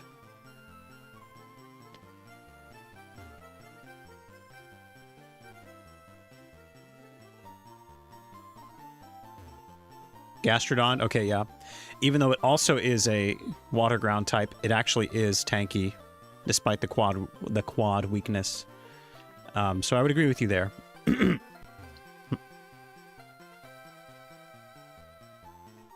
I'm not personally as big of a fan of the ground slug, but I know it has its enjoyers. Now, the real question is, do you prefer the male or not the male, female, but the East or West Sea form?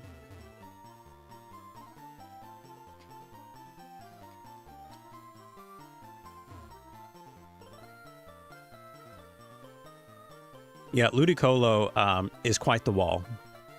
I'll give you that. And don't we all have trauma from ERB?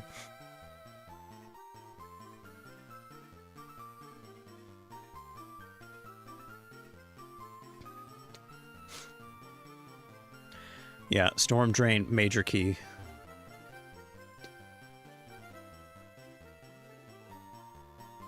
Yeah, Milotic is pretty awesome. Just period. West Sea Gang, okay. I'm with you. I do think I prefer that version.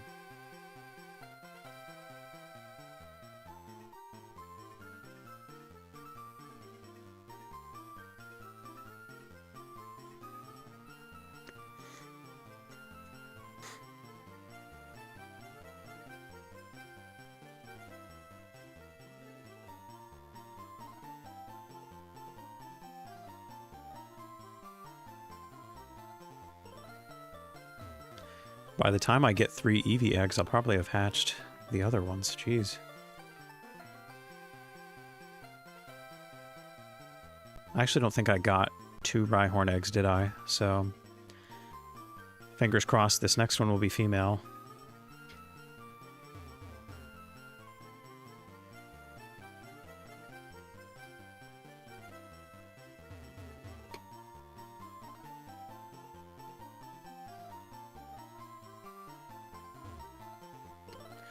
Yeah, Caddy, that sounds diabolical. Yeah, any Coliseum character really, like just kind of coming in out of nowhere, most people would be absolutely lost. But of course, Mirror B would be the most welcome cameo, I think. Very iconic. Yeah, that Ludicolo sounds disgusting, though, Caddy. I agree.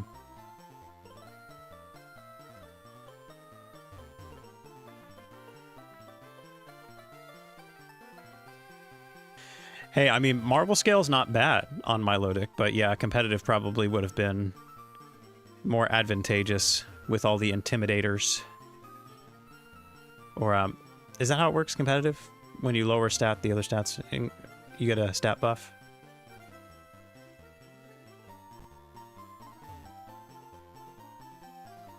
Am I using parents from different OTs? Not for these particular eggs. The traded Pokemon naturally have different OTs, so I get the benefit of that. But most of these are all coming from Leaf Green, so the answer is no. They're coming from the same, which limits my options a little bit, but as we've just seen, as long as I'm fairly accurate, it doesn't make that much of a difference. In fact, the less eggs that are generated, the more likely I'm going to hit the egg that I want in that initial stage, because all the misses won't generate an egg at all, if that makes sense. I'll probably explain that when we get to the next one for clarity, but it might actually be a good thing in the long run that I don't have as many egg options.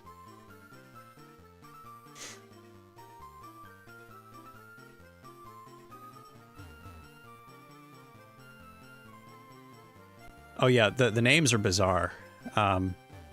They would probably just give them aliases or different names. If they would actually give them a cameo like that. Okay, on debuff, yeah. On debuff you get +2 special attack, yeah. That's a good one. And if you want a more offensive Milotic, that's the move. If you want a more defensive, Marble Scale's the move. I could see that being valid.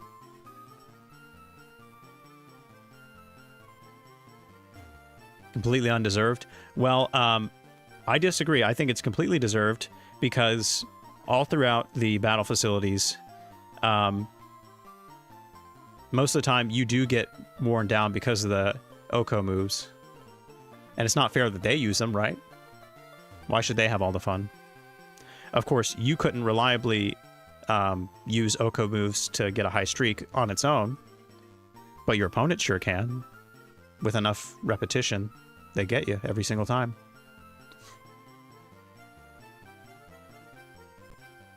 Special version of foul play.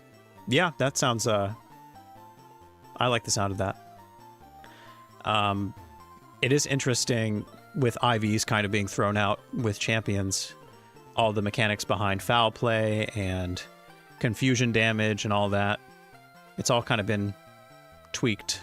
I don't really know what it looks like now that IVs are gone.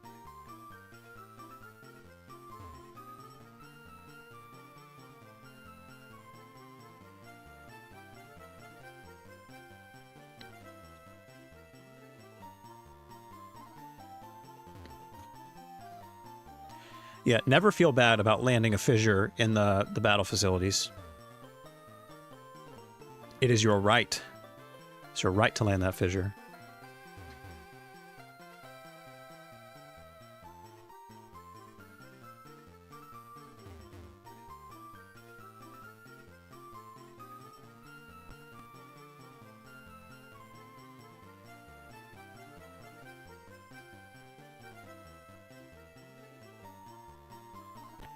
I've still not generated 3 Eevee eggs. I have made 2 so far. And still waiting for that third one. So I don't have to keep looking over.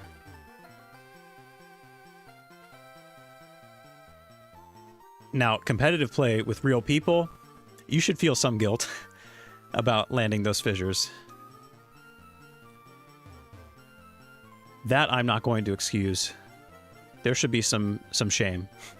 Or not shame, but you know what I mean.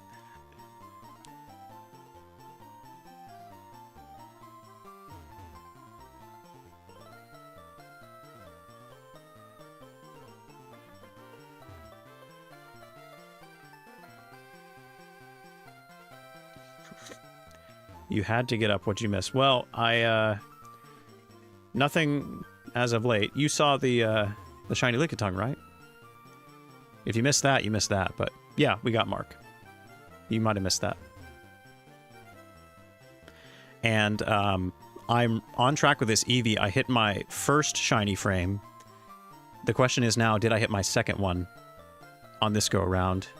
First time I did this, I altered my calibration a bit. So we have a solid chance of getting a shiny Eevee here. Of course, again, I'm imperfect. Could have been off by a frame here or there. But it is well within the realm of possibility.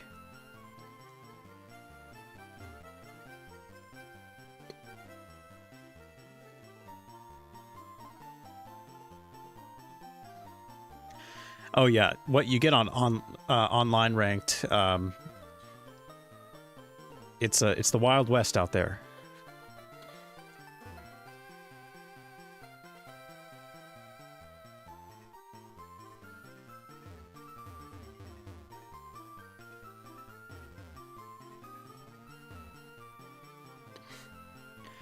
Bright powder is actually evil.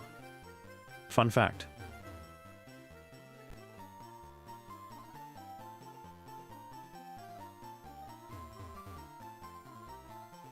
Okay, I have obtained my third Eevee egg on Fire Red. Uh-oh. I always get discombobulated. Okay. So now hopefully one of these is going to be a female Eevee.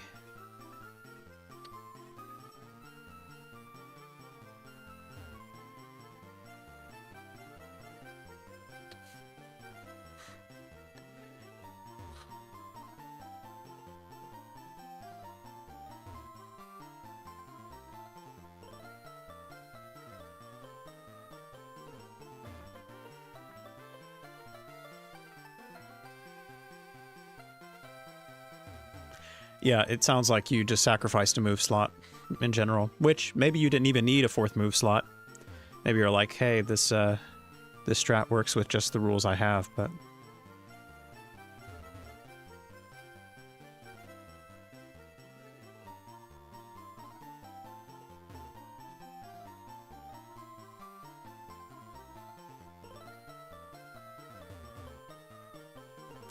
Exactly, yes. You can abuse the CPU trainers as much as you want without consequence. But with real players, you're doing some real mental damage by hitting those fissures and sheer colds. But you gotta do what you gotta do sometimes. I recognize that. If that's legitimately part of your strat and you're not just chucking a Hail Mary, then I understand. Also, far-fetched. We got... a far-fetched Farfetch.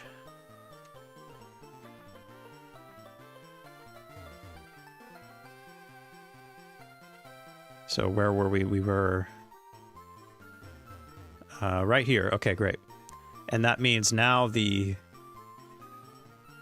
One that we need to get to that's chronologically first is the shiny Rhyhorn line. Also, I need a female Rhydon too, but these are going to be the eggs I need to make. I need to make 4 eggs just for the Rhydon line. Isn't that fun? But it is what it is.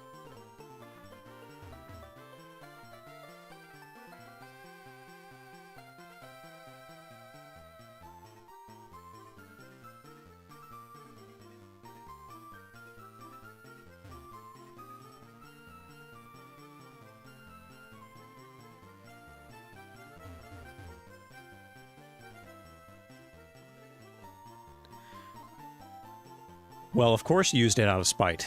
All that bright powder does is it produces spite. That is its true purpose.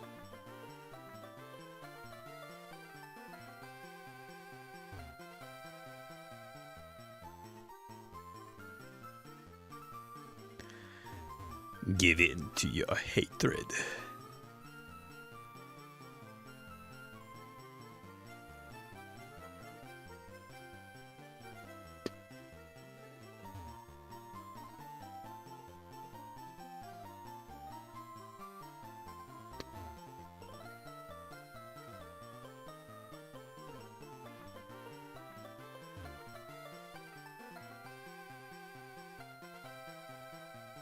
Well, I mean, I think that Rhydon looks more like clay than Rhyhorn. Rhyhorn's a lot...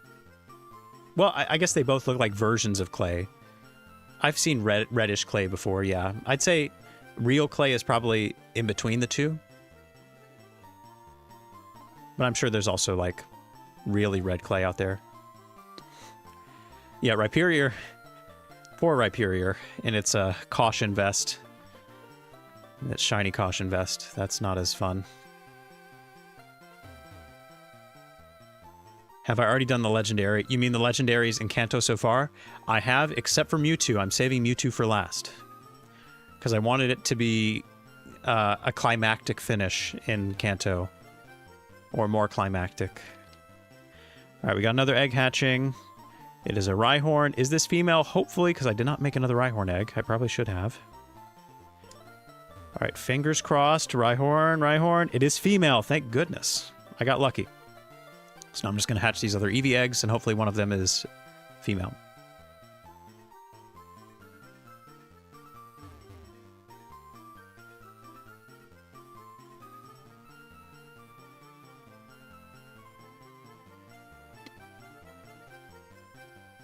Yeah, Rhyperior in and of itself is not... he's not a looker. Oh, Hero, yes, I actually did select a spread with really good IVs. For all the legendaries, I got the legendary birds with solid stats, and Mewtwo is no different. It's actually surprising how good of an IV spread I have that's shiny, considering I did not plan that ahead of time. Like, I couldn't choose what spreads were available to me. But it's very good. And you all will soon see, when I'm done with all these eggs, just how good it is. But that'll take some time.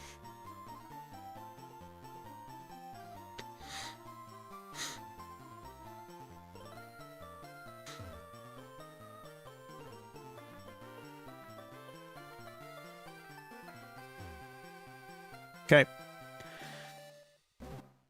Shiny Eevee? Shiny Eevee? Ah, damn. Unfortunate. That means that I was not on frame for the second half. So let's figure out where we are. I was probably off by a single frame if I had to guess. But we will see. How many eggs left? We have 13, I think. Somebody said 13, maybe? It's a decent amount. Not gonna lie. It's gonna take a second.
Best way to RNG manip a competitive breeding Ditto? It depends on what generation you're in. I would say it's easiest, if we're going from early generations up, it's easiest in Gen 4 to do that. Because Gen 4 RNGs are fairly simple and feasible. So yeah, Gen 4 or Gen 5. But if we're going earliest possible, Gen 4 would be my recommendation.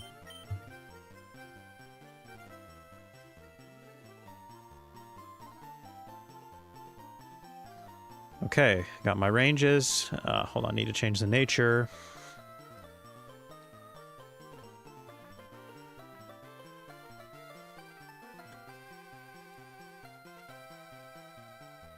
Okay.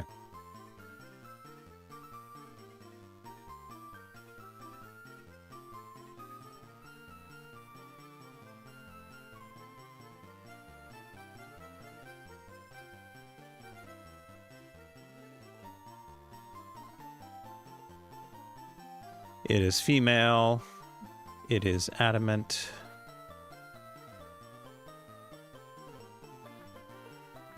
All right, 34:37. I was 1 frame early. Shame. 1 frame early. I don't know if that's really worth changing the calibration for. I just need to not jump the gun, I suppose.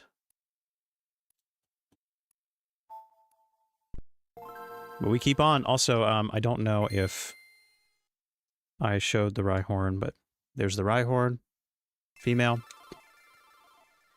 And I'm going to add it to the counter and add it to the list. Perfect. So the regular Rhyhorn line is complete. Fingers crossed I get my normal Eevee.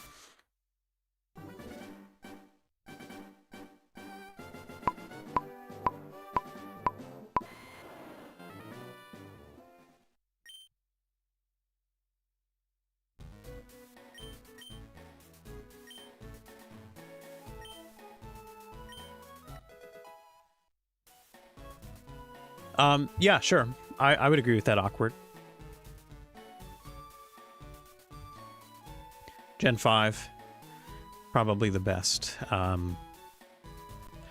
I've done more stuff in Gen 4, so that's why I guess I lean towards that. Also, the earlier you can get it, the better. More options, more generations you can use it in.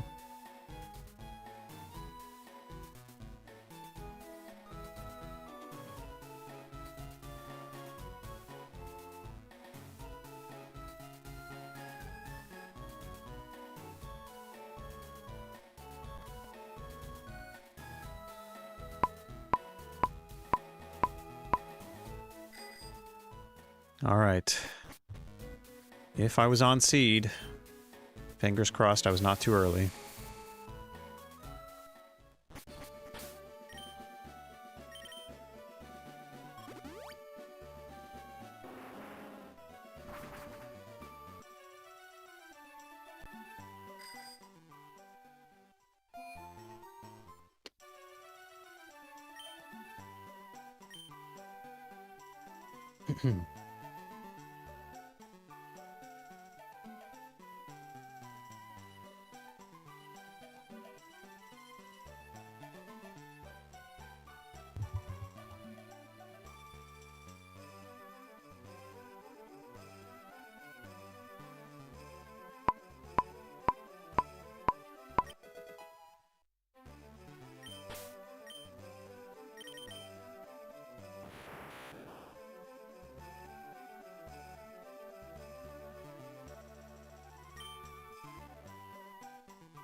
And I keep hitting my seed. So this is another run. Another contender. Not that I'm complaining.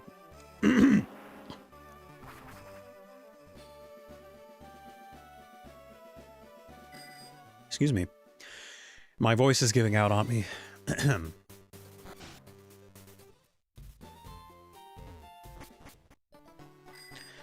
And once again, we are in Egg Town. Was anybody timing the last Eevee egg? How long does it actually take? Somewhere around 15 minutes, but probably a little bit less than that.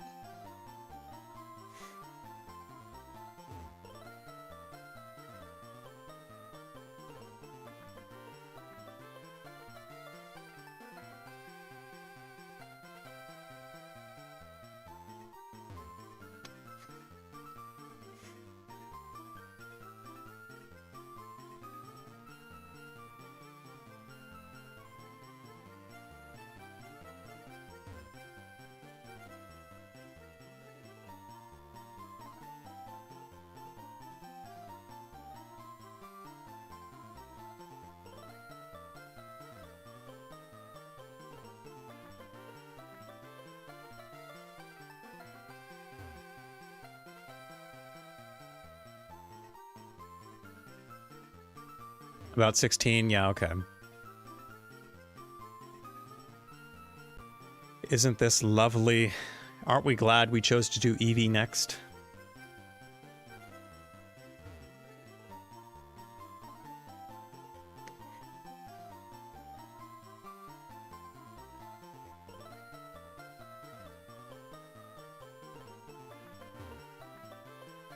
Rookie numbers? Okay. It's a wild thing to say, but all right.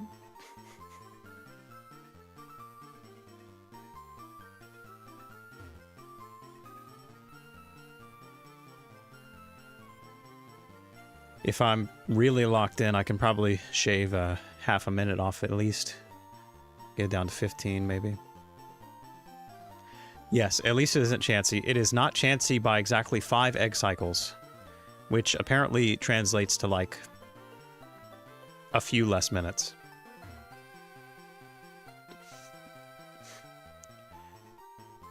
You meant from Chansey? Yeah. It's not really that big of a difference. Certainly doesn't feel that big of a difference, but I suppose it is. It adds up, especially if I have to do multiple attempts for each Eevee. It does add up.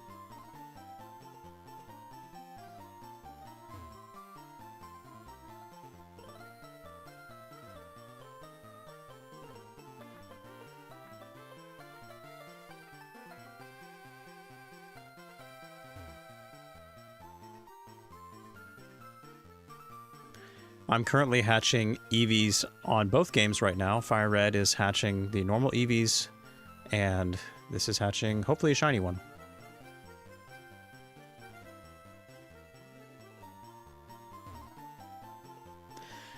Yeah, so I'm not going to be doing any shenanigans with transferring saves in Gen 2. So yeah, the Celebi will be full odds hunted, 100%, which, that's going to be great, isn't it? It's going to be so fun. Others that I cannot RNG manipulate.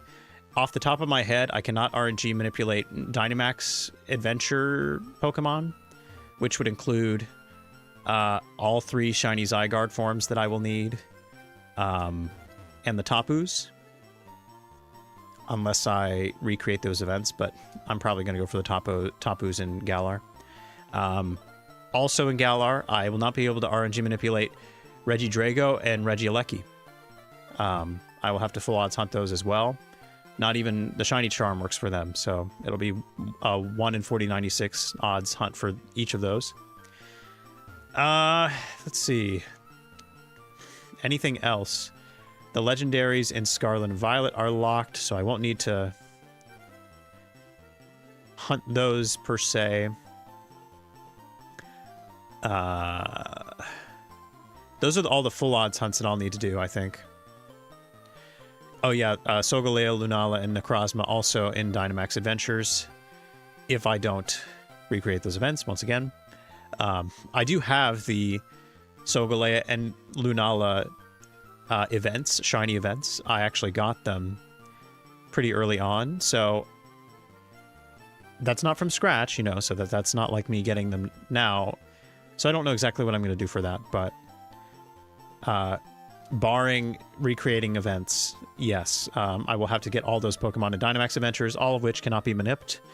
But at least the shiny odds aren't terrible with the charm. It's 1 in 100. It's just going to take a really long time. And yes, I'm going to do all 8 Deoxys and Emerald. All 8 of them. 4 normal, 4 shiny. Yeah, manipping Dynamax Adventures would be very, very cool. Very, very nice, but couldn't do it.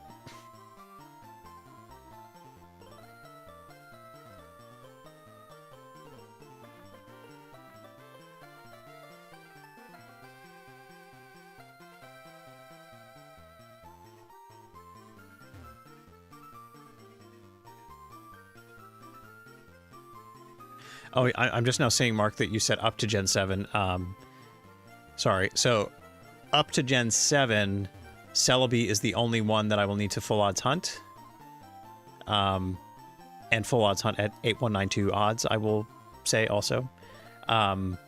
Everything else has some form of RNG manipulation I can utilize. Some more consistent than others. Gen 6, I'm looking at you. But, yeah, that's the only real full odds hunt I need to do.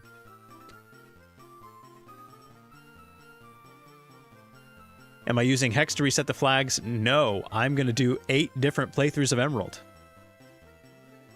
Doesn't that sound fun? 8 different playthroughs. Also, normal Eevee on deck. Is this a female Eevee? That's what matters. It is not, so please disregard that. Yeah, I am doing 8 playthroughs of Emerald just for the 8 Deoxys. Yeah, oh no. The realization is hitting.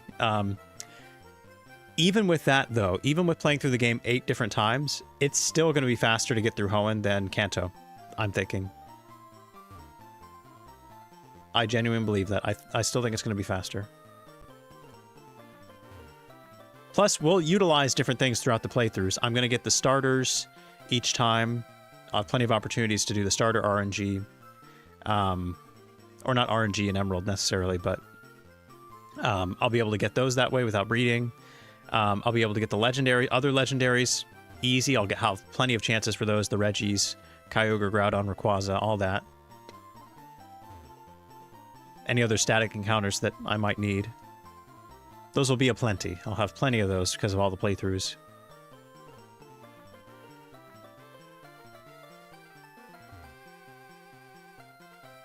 Yeah, I'm going to be using the speedrunner strats as best I can for Emerald. I'm, of course, not going to be doing anything crazy with my times, but I will do my best to speed through it.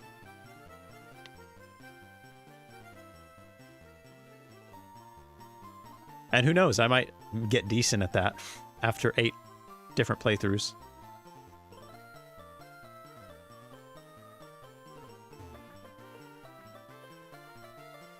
Emerald is the most speed ran in terms of like Pokemon games, or in terms of out of the 3, Ruby, Sapphire, and Emerald? Is that what you mean?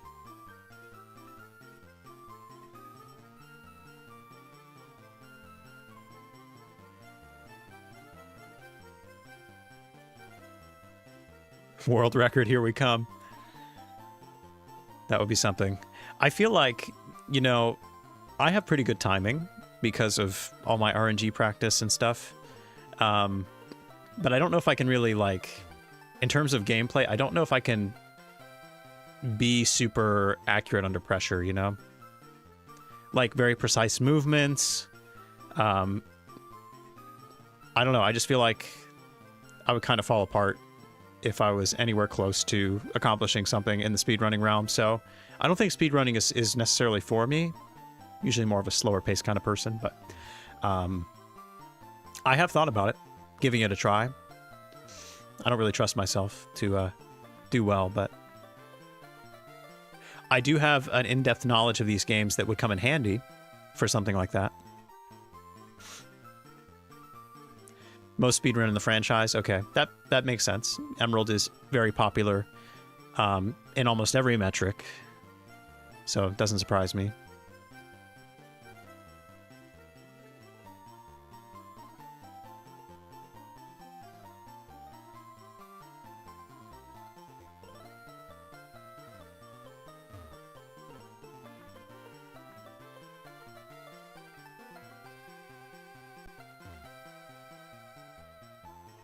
Gotta love that Vivian. Getting all those Vivians. Okay, don't do that. Alright, I've hatched another regular Eevee. 2 out of 3. Is this Eevee a female? It is! Eureka! I did it! I got a female Eevee. So that is another added to the counter.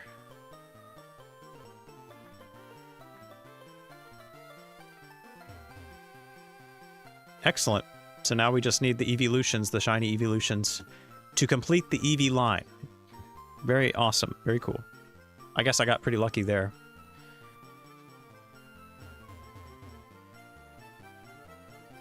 Oh yeah, I'm sure you're so excited for the Vivian grind.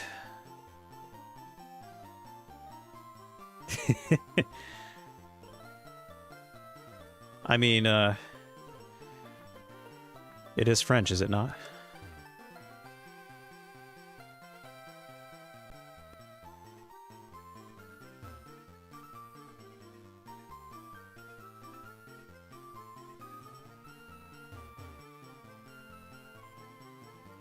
Alright, I should probably give my full attention to hatching this egg here,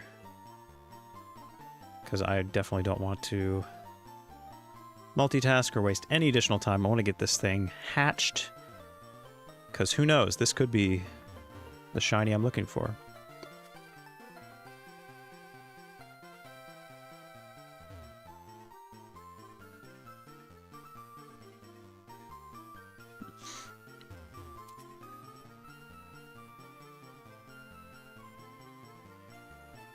Oh, I didn't even think of the connection there, but that's true, awkward.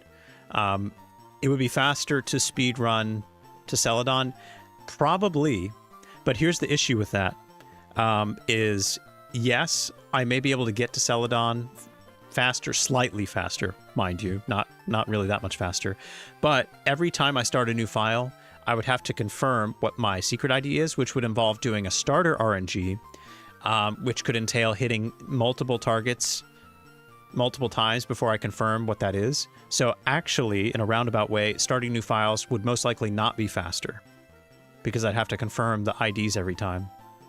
Even if gameplay-wise I could run through the game and get here a little bit faster.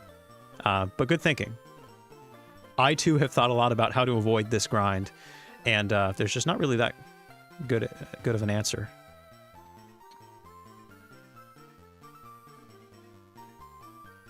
From Poke France, yes.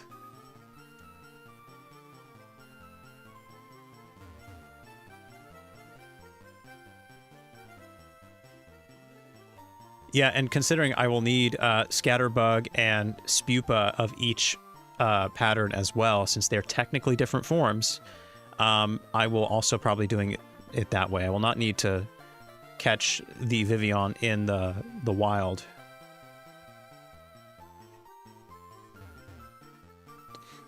Yes, it is possible to change your region with Homebrew. I will consider that. My 3DS with my capture card is not currently homebrewed, but I certainly could do it for this.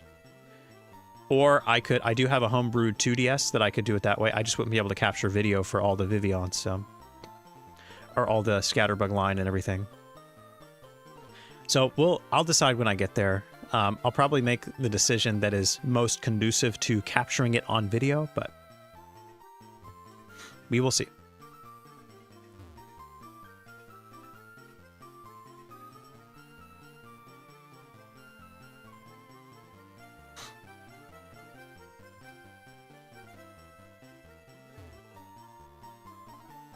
That's correct. I'm not using the Go postcards because I'm getting all the Vivians, or all the Scatterbugs and corresponding Vivians from Kalos from X and Y, with the exception of the fancy pattern.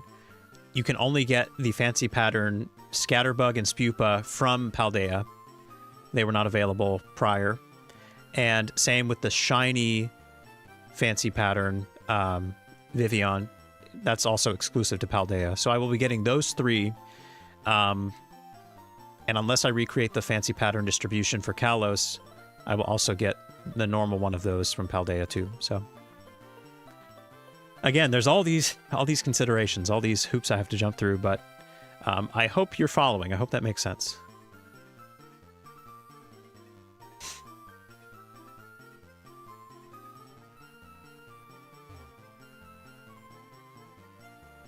Yeah, Caddy, I'd say they're comparable.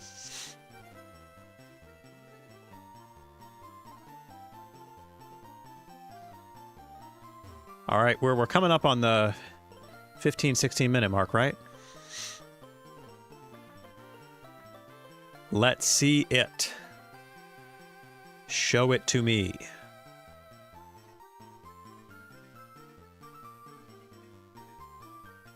There we go. I was almost on time there. Ah, come on.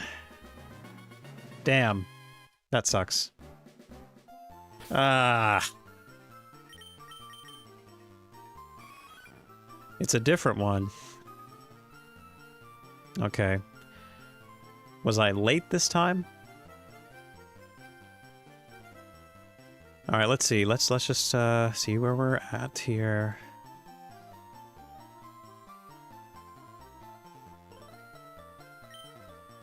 I'm so close. Devastatingly close.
Oh yeah, I remember the broken transfer situation where you did you transfer AZ's Floette and get the whole dex filled out?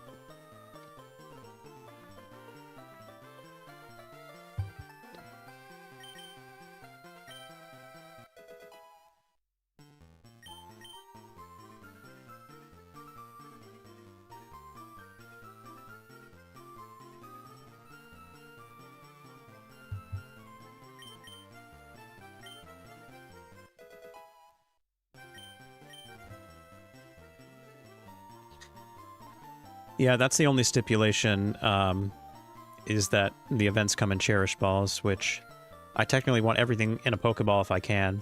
So I either have to compromise on the ball or compromise on the origin for some of those Vivians. Okay. Let's open up you.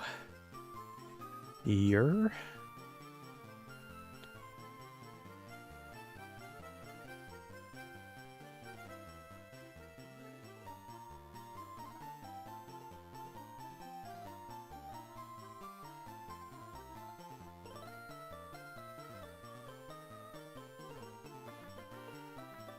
What are you? You're quiet.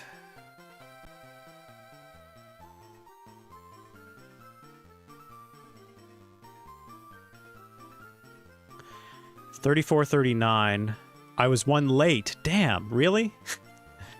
I was one early, one late, which definitely means I should not be calibrating. That's what that means. But that sucks, actually. That's unfortunate.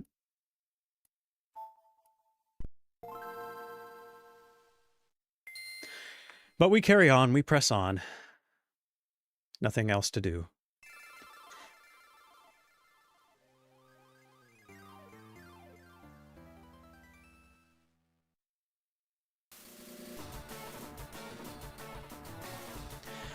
Donnie, yes. I think I understand that mechanic with the GPS. It's just that not every system has access to all the GPS coordinates, which is why we'd need to tinker with some things.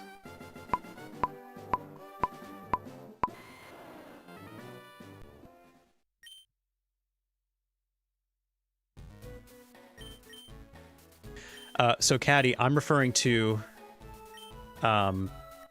before AZ's Floette was officially available. If you hacked one into your Gen 6 game and transferred it to Bank and then from Bank to Home, in the early releases of Home, that would just trigger like an auto completion of like almost your entire Pokédex. So it was only people that hacked it in or used unofficial means could make it happen, but it was very interesting glitch because registering one Pokemon basically filled the whole dex immediately, or sometimes it was half the dex, sometimes it was the full dex, depending on how it went. But it basically broke Pokemon Home.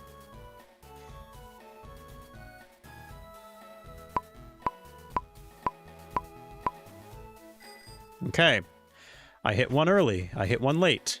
Perhaps this one is on frame. Perhaps.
This time I was not on seed, so we gotta try again.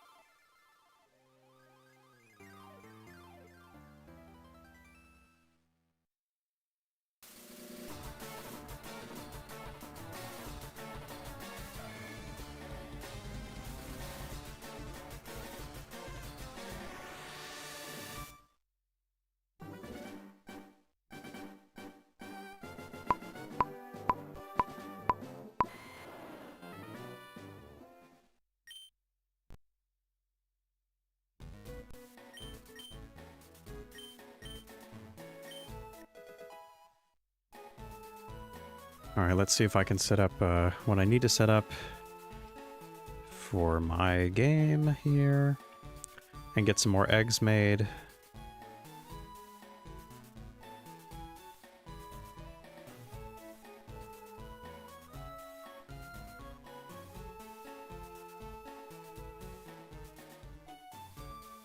So this male Eevee can go in the garbage.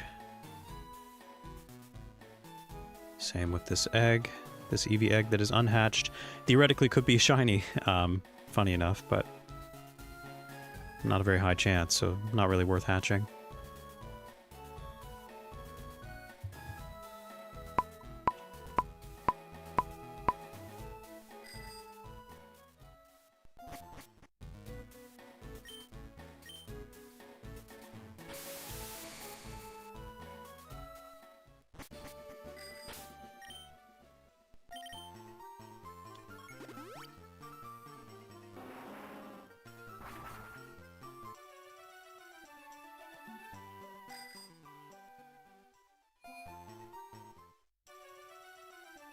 Every egg is worth hatching. Not when it takes as long as Eevee's. I would disagree with you there. Okay. Let me confirm if I'm on seed, and then I will figure out what other eggs I need to create. I know I need the Omanite line.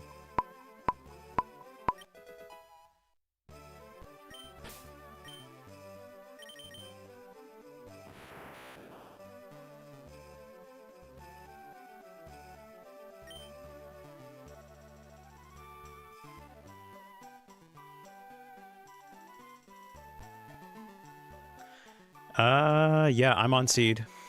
So we have another run. I was one early. I was one late. You have permission to give it to me, game. You now have permission. Just so you know.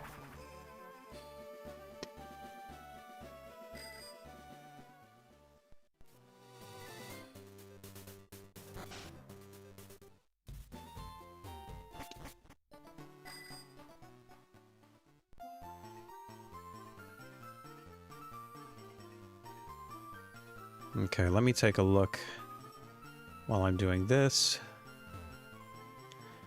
Pokemon I still need to breed. So I have Ride Online complete.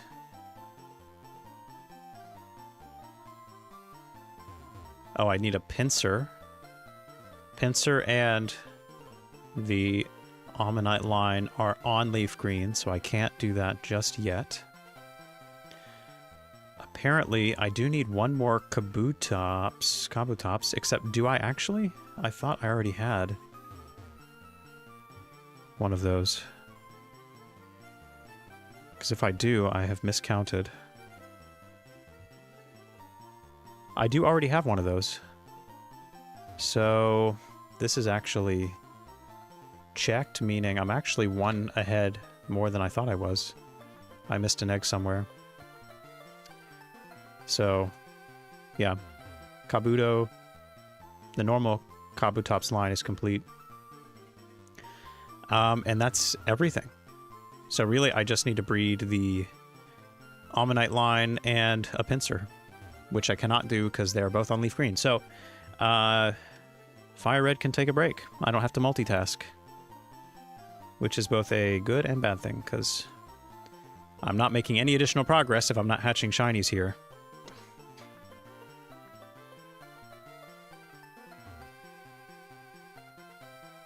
But yeah, we're putting Fire Red away, at least for now.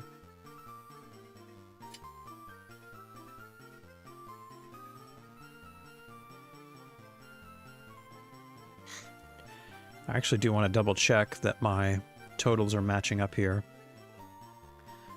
I should be at 337. So what am I at now? 174 plus 163. Yep, that is correct. So I missed a Kabuto hatch somewhere along the way.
So, what's new with y'all? Anything interesting?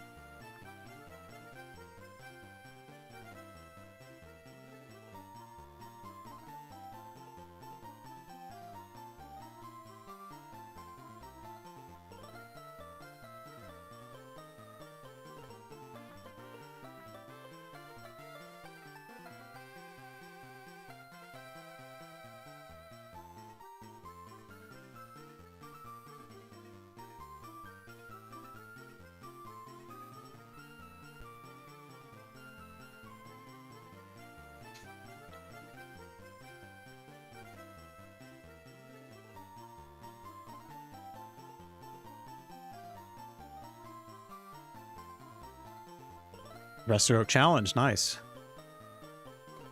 Those are fun. Of course, Utah. Slacking on the job, as always. I've never actually done a Professor Oak's challenge. It does sound fun, although depending on the game, the grinding for the evolutions in the early game doesn't sound super fun.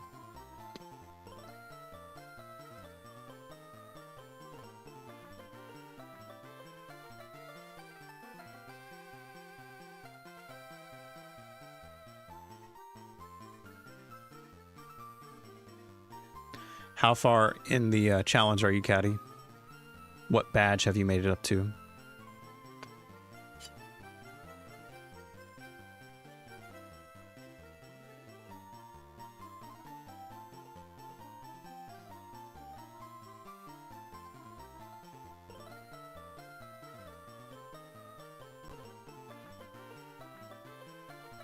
Oh, nice. So you're nearly there, depending on how many levels you need for Venusaur and Pidgeotto or Pidgeot. I'm sure that first section is probably one of the hardest, just because the very minuscule EXP returns, and there's a lot of Pokemon in the early game, right? Before Brock. I guess there's not a ton. All the bugs, Rattata, Mankey. Spearow is also a rare encounter in that, next to that first town, right? Excuse me.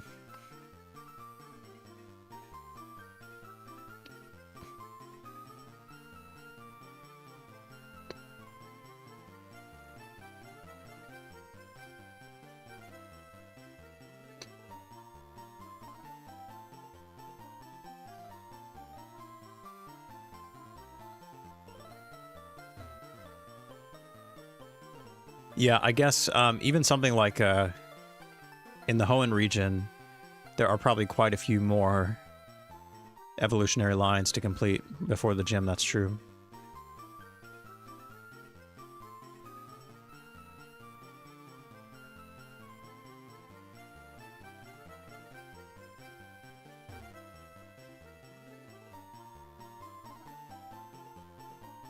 Oh yeah, that doesn't actually sound too bad.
Oh yeah, I'm sure Emerald helps, or pickup helps with Emerald.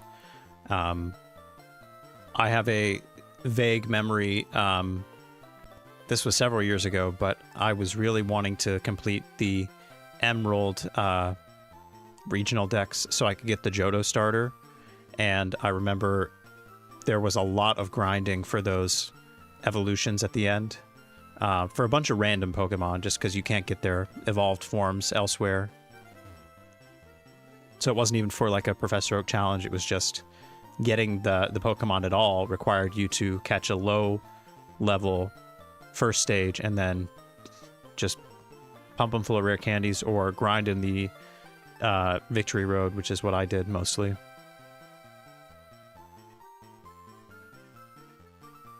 Oh yeah, I think I watched Absolblog's video on doing Professor Oak challenge in Johto, and the apricorn grind for the moonstone, or what exactly do you have to do for the moonstone? I think it's like, it's something crazy, right? Some kind of like tedious grind to get the early moonstone from your mother.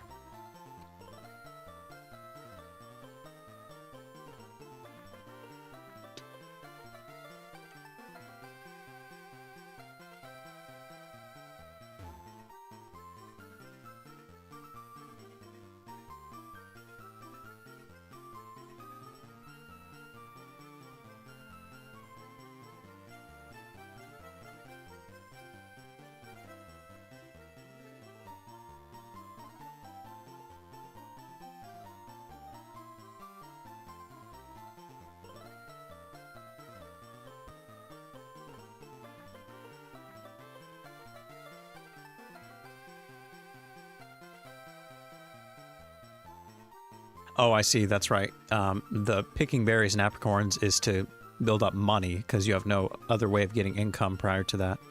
Now I remember, yes. Sounds like a blast. Honestly, if I ever did something like that, I would probably just omit the moonstone, early moonstone situation, or I would ignore that part. Oh, interesting. So you don't have to do that in Crystal. Well, that would be my choice then. If I were to do that, I would just do it in Crystal.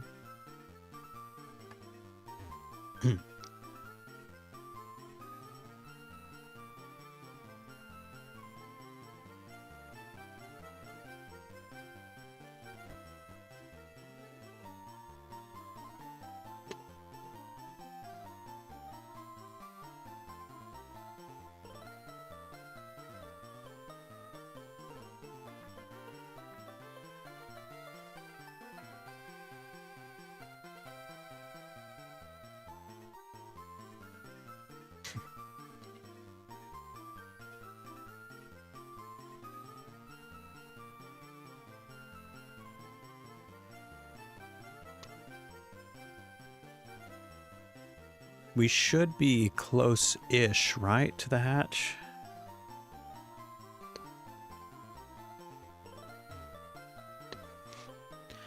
Oh, yeah. I'm sure catching the roamers with early game resources, that does not sound fun at all.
Okay. Surely we're close now, right? Please, please, please, please, please.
Okay.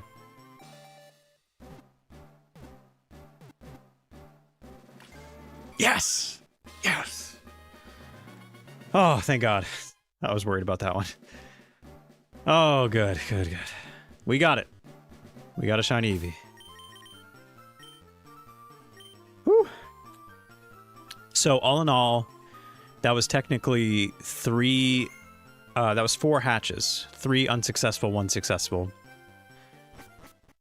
So probably... That's probably on the higher end, honestly. Once I lock in that first half of the PID, that's probably on the higher end, I'm hoping. Alright. Let's get another one. Let's just run it back.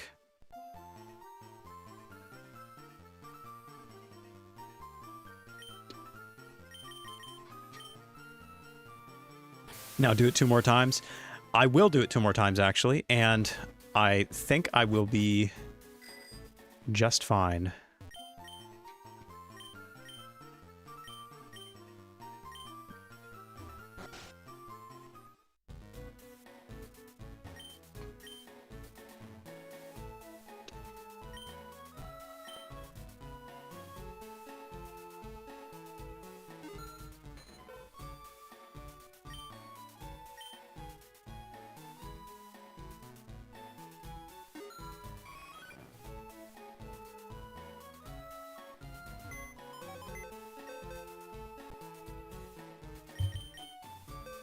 Okay, did I did not add it to anything, so let's go ahead and do that. We'll just call this one Shiny Vaporeon, even though I have no idea which one will be which. But it is a shiny female Eevee. We already have a shiny female, so it doesn't really matter. But it's nice to have anyway. And, yeah, I guess I'll put you here. Because, yeah, the last 2 slots will be for those, and then... Yeah, we'll fill those in. I should have... Is that for the male? Male, female, Vaporeon, Jolteon. Okay, yeah. We're good. Just trying to get my bearings here. And I guess we have everything we need, except we don't need this Abra. Put it in the Abra box. There.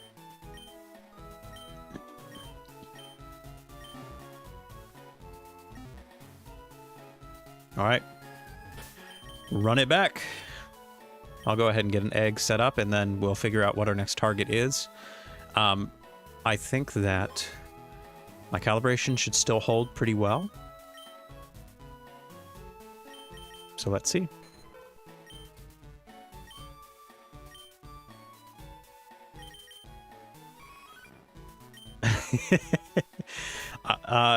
No comment.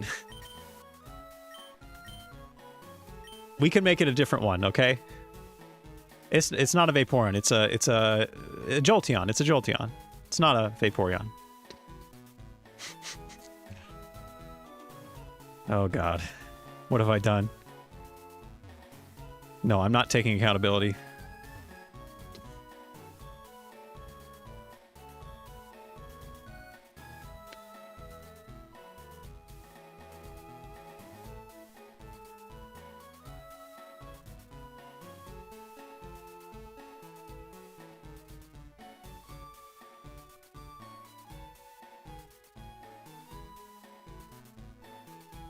Take responsibility. You cannot make me, so I will not.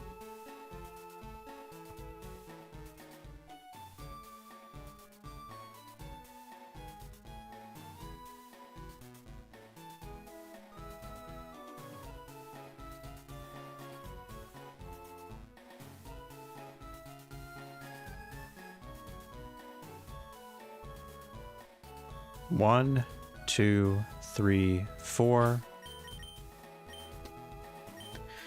Okay, moving on. Let's see what our next Eevee is going to look like. Got to reset the filters.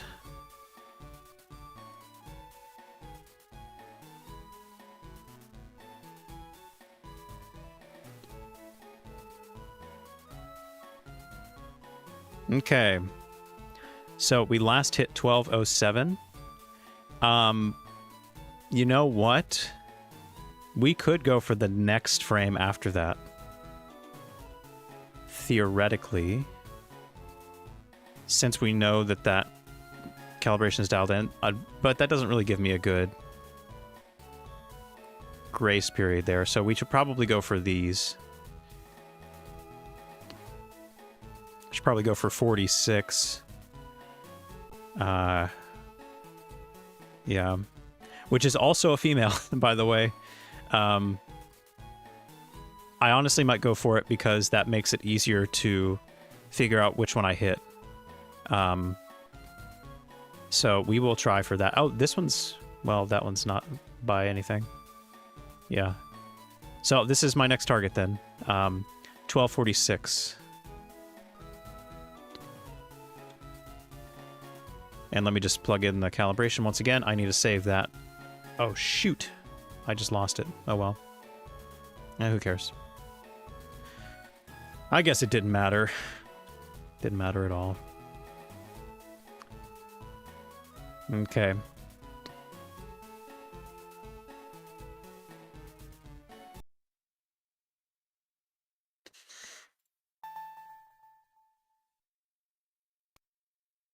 Okay, let me take that away, take this away.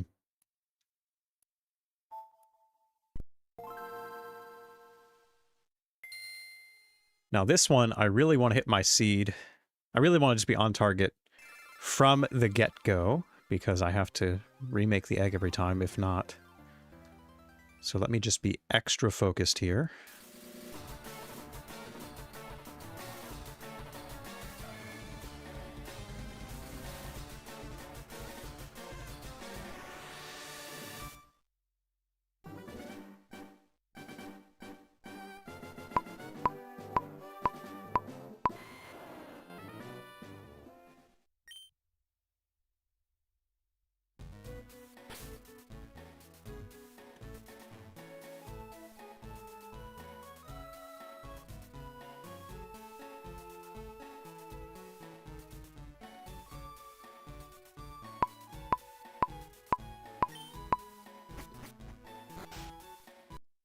No eggs.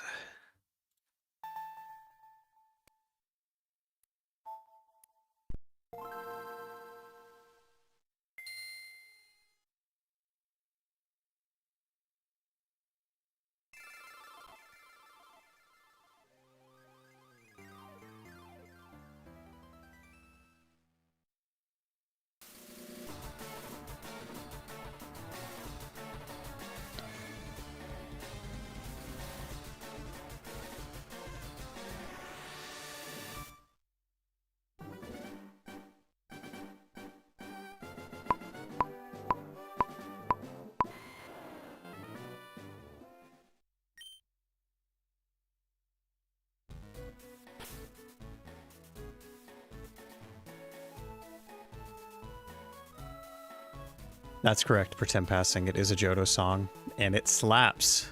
It's very good.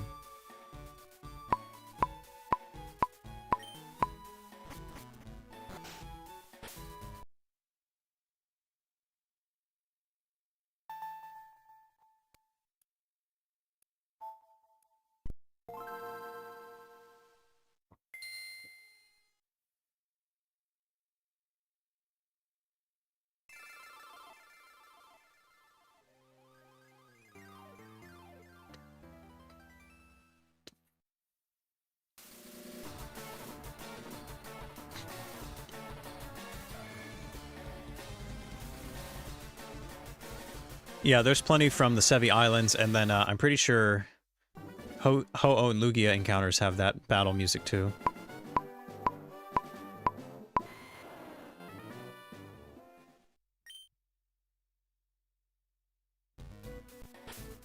Yeah, National Park is sweet.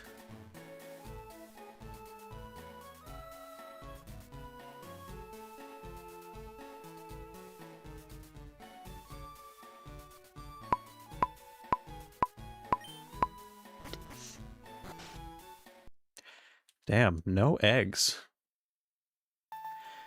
Which you might think is a bad thing. But honestly, I would much prefer not to get an egg if I'm not on frame than to get a false egg and then commit to that. So this is actually turning out to be more ideal. Probably saves time.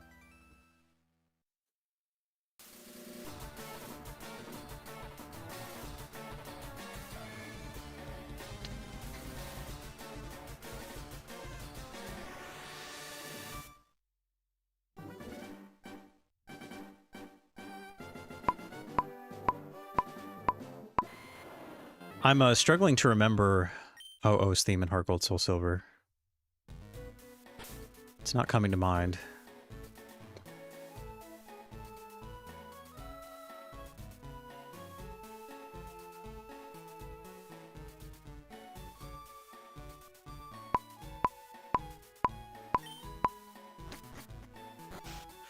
Okay. We have an egg, and I feel pretty good about this one, honestly. Unless we're off seed, I feel like I hit my frame on the money. But only one way to find out.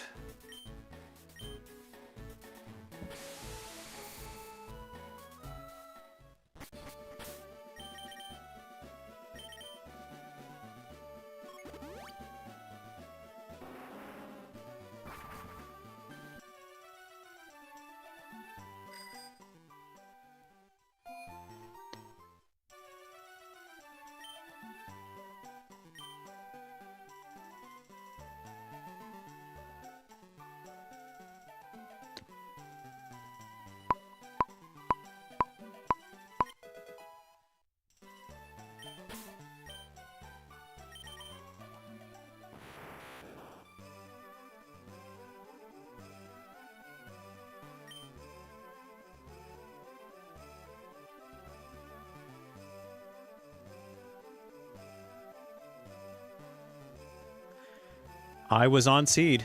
Okay. We have a run, ladies and gentlemen. We have a run. Now, what's my next half of my target here? It's 1470, so it's very quick. Meaning I can probably use my original calibration anyway. So the fact that I yeeted my first one is okay. So, yeah. Let's see what happens.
All right, looking for something in the 4,600 range for this.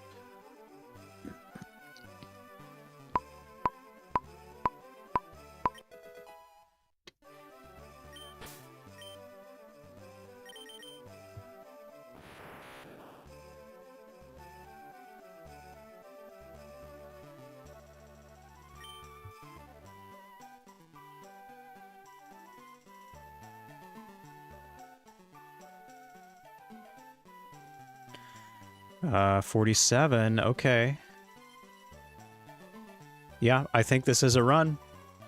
I think we have a contender already. So, everyone's favorite time.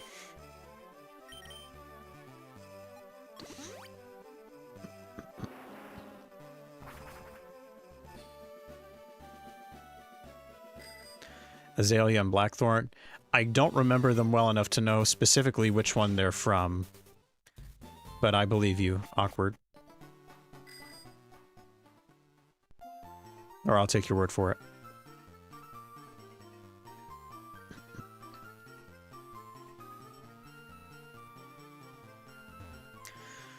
Okay, so we started hatching this puppy around 11:13.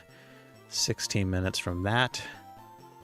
Before 11:30, we should have an egg hatched, and we will see what it is. Again, not a zero chance that it will be shiny right out of the gate, but odds are not great. Odds are not the best for that.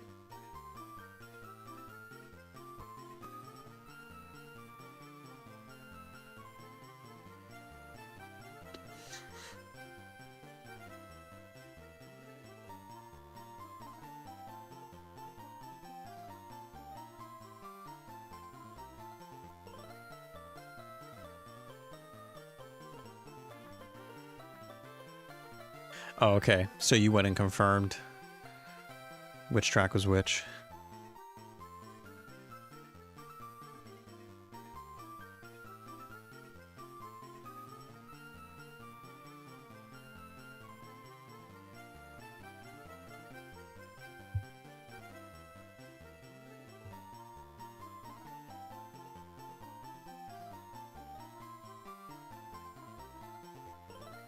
We have officially hit the 3-hour mark, and I have obtained 2 shiny eggs so far, although I had a head start with Lickitung, so I think it would be really, really cool if I got a final shiny egg before I concluded today. And that's going to be sometime within the next hour, so fingers crossed. If I hit my first frame, first try, that will definitely make it possible to get this today, but even if I didn't, I could still get lucky. Who knows?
If only we had some nice Johto music to listen to here instead of the bike music all throughout this. If only there was another way.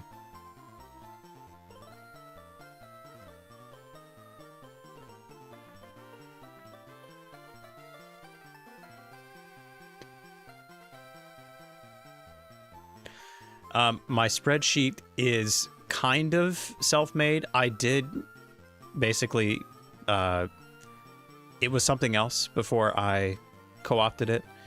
So I didn't make most of the spreadsheet myself. I used an existing one, and I just changed a lot of it for the challenge.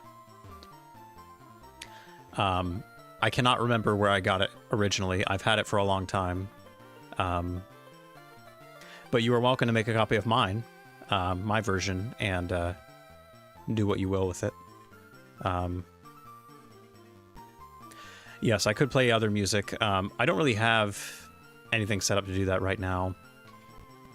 And because I've been going the whole challenge with just the game audio, I don't know. We'll see.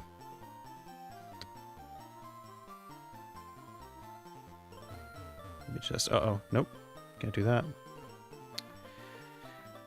The lack of additional music is probably the worst in these situations where I'm stuck.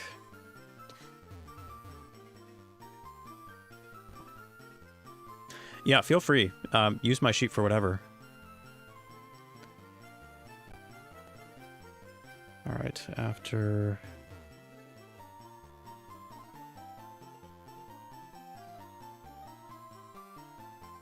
I cannot text and bike very easily, can I?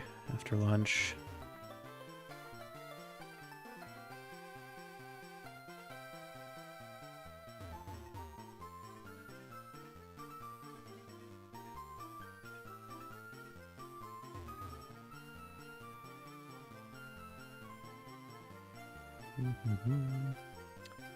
I'm streaming.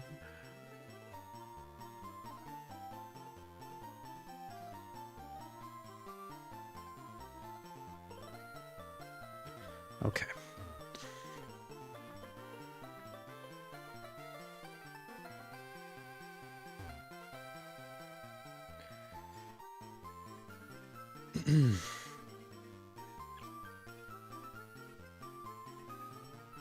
Yeah, let me know if you have any issues pretend passing, because I've published the I forget what it's called, but it's like the sheet where you can see it, but it's not the sheet that you can edit. At least it's not forcing the Dark Cave theme. That's true, although I would take anything over this at this point. I'm already pretty tired, tuckered out with the bike theme. Although there is something, you know, whimsical about it. It does offer something by itself.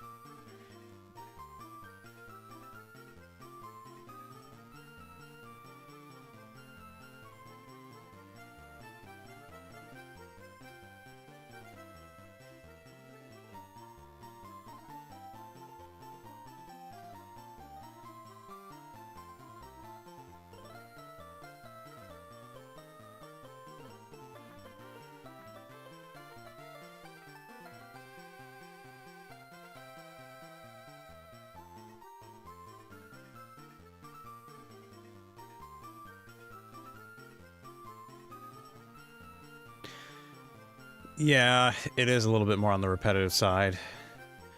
The Hoenn bike theme slaps. It's very, very solid.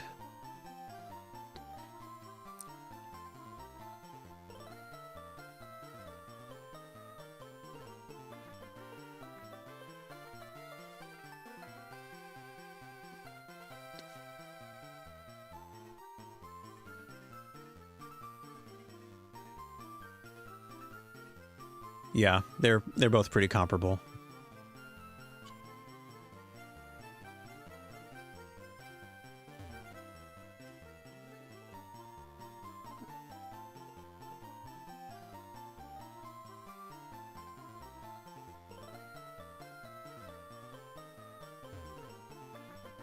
Right, you have that negative association. I get it. I feel you. Funny about that, I feel like when I first played Pokemon, Ruby was my first game, and I remember spending an obscene amount of time in the early game, specifically in like the Petalburg Woods area, because I was still trying to figure out all the mechanics, like trying to get all the Pokemon, evolve everything. And so, like, Petalburg Woods, in my mind, has a very, it brings up a certain emotion in my brain when I listen to it. Not necessarily a positive one, but it's something strange. Yeah, Sylph theme is pretty weird.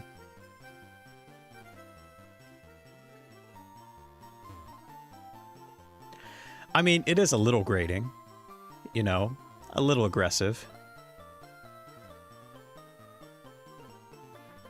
Really, I think it's a volume thing. You know, if you're listening to it too loudly, then it becomes grating. But if it's just kind of softer in the background, that's a lot more pleasant.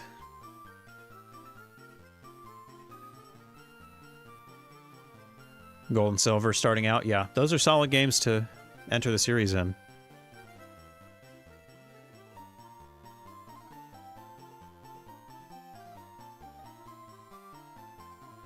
Oh yeah, they're hitting home all right. I actually didn't play Fire Red or Leaf Green until much later. I think I played Diamond and Pearl before I ever played Fire Red or Leaf Green. Because I only ever had Ruby, and then I bought an Emerald at one point. But yeah, didn't even mess with Fire Red or Leaf Green until much later.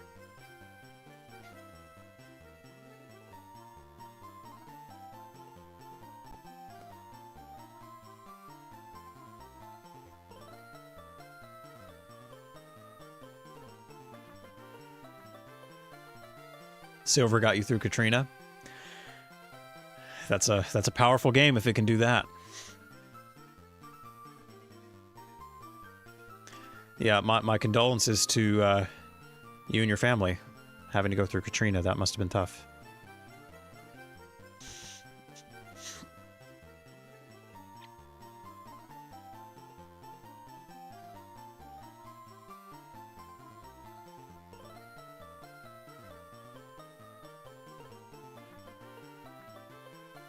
Yeah, the Gen 1, the original Gen 1 music definitely has a nice charm because it's like truly 8-bit. Very like, I don't know how you describe it, like fundamental. But yeah, that definitely has its place.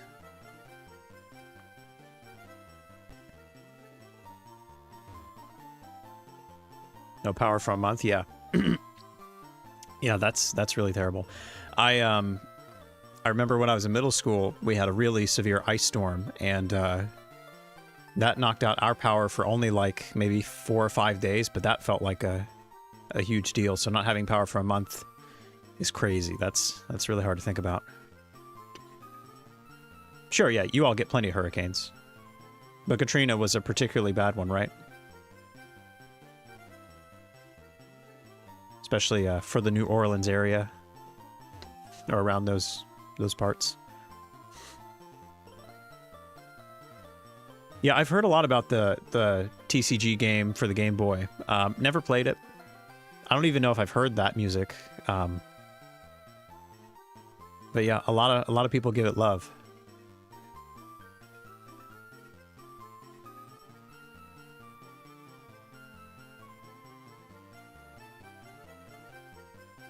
I'm sure you're right, Pretend Passing, yeah. Classical music influences.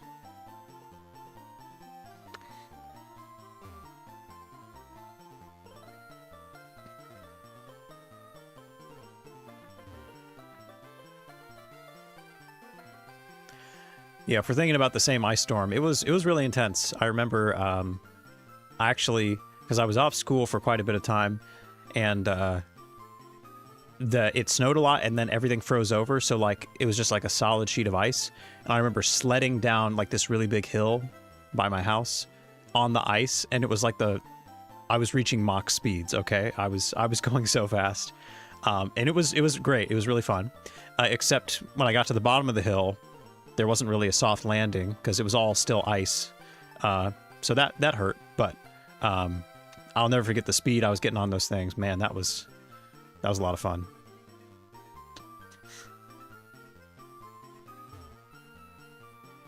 That's a good point, Caddy. The Let's Go iterations highlight those classical elements. I agree with that. I do.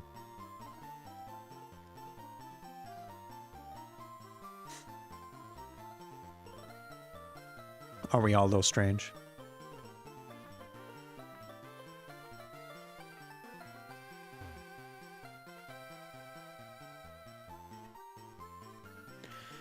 Traveled in canoes. That is wild. I can't imagine. That's insane.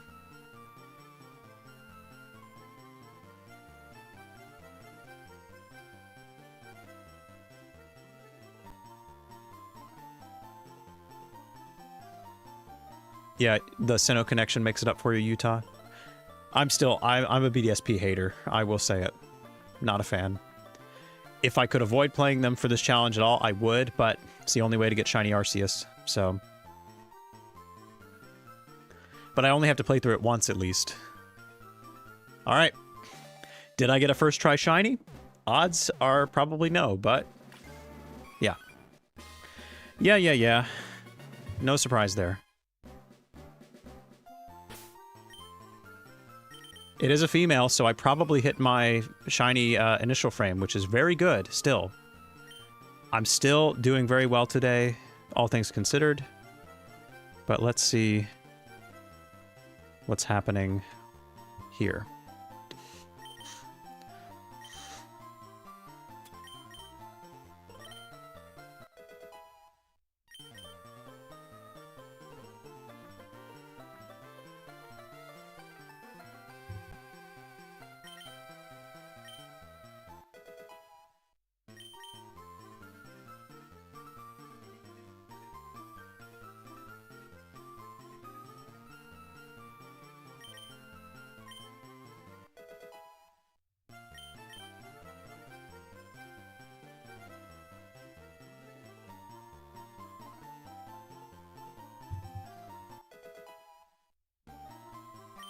Oh yeah, Sinnoh's music, don't even get me started.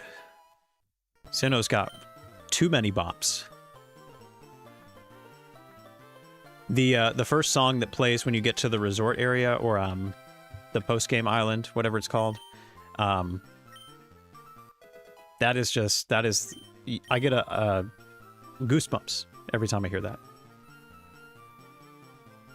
Just makes me so hype.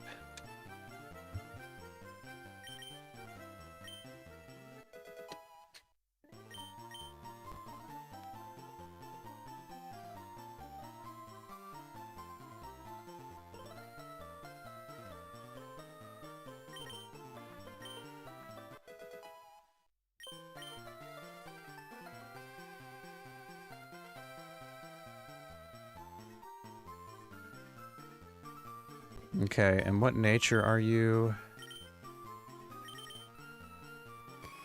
You are relaxed. Relaxed. Okay.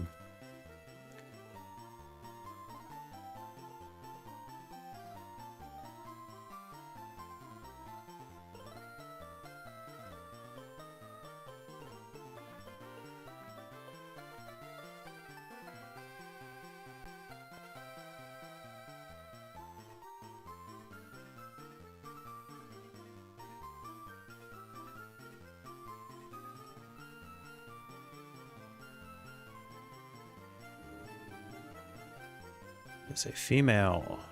It is relaxed.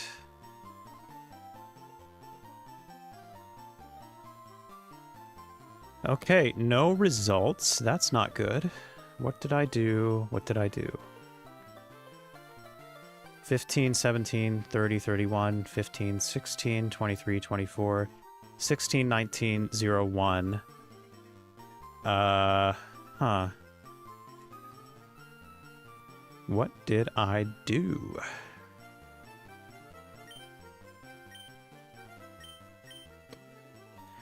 Did I mess up the EVs, IVs? Don't seem to like each other. Both on seed.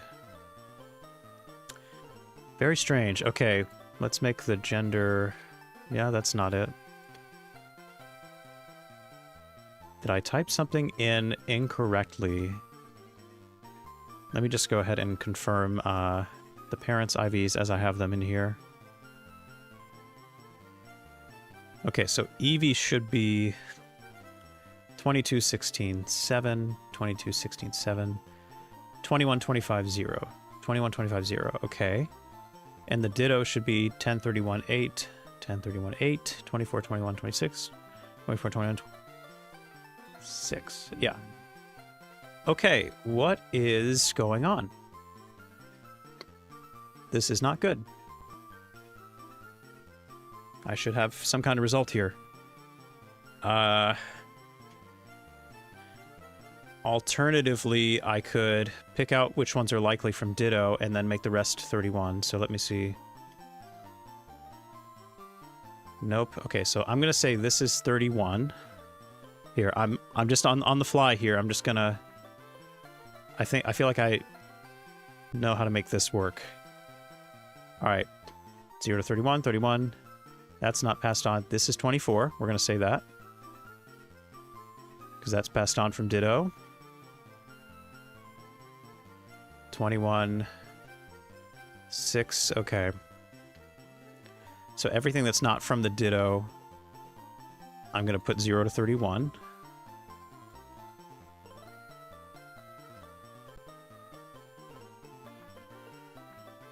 Zero to 31.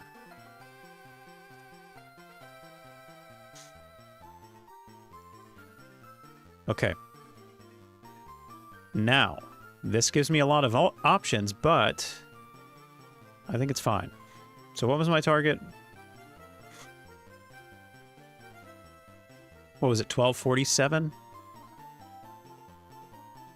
12... This is 1246. I was going for 47, right? So I might have been one frame early on the egg frame, unfortunately. Let me just, let me double check this. Okay, wait, hold on. 1246 at 1473. Yeah, and I was also late on that, so hold on. So I think I have to do everything over again, but this is valuable information, I think.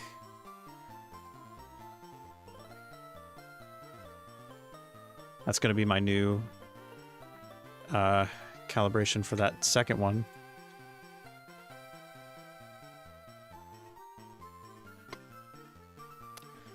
Okay.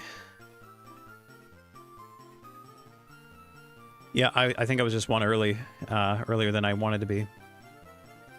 Because if I make this... Let's throw out all these for a second. And I just take away all the filters, but make it female. Don't make it shiny. If I just go here, look for 1246. Okay, geez, there are a lot of results here. Let me just...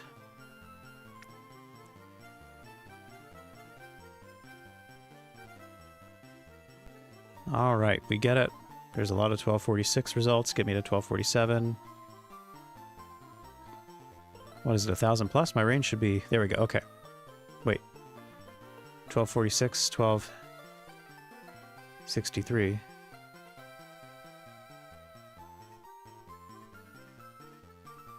Oh, wait. No, this was what I was aiming for. Hey, nice. So I'm actually Gucci. I'm actually exactly where I want to be. So false alarm. But I did need to change the calibration on Eon Timer to hit my target. So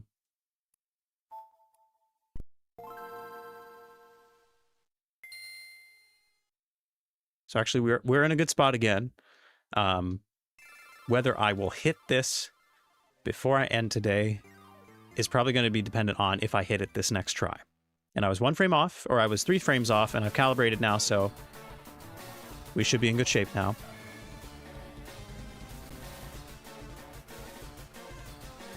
I missed some of your all's messages, but I would agree Heart Gold Soul Silver is the best remakes. ORS was really good too, but I think Heart Gold Soul Silver, superior remakes of all time.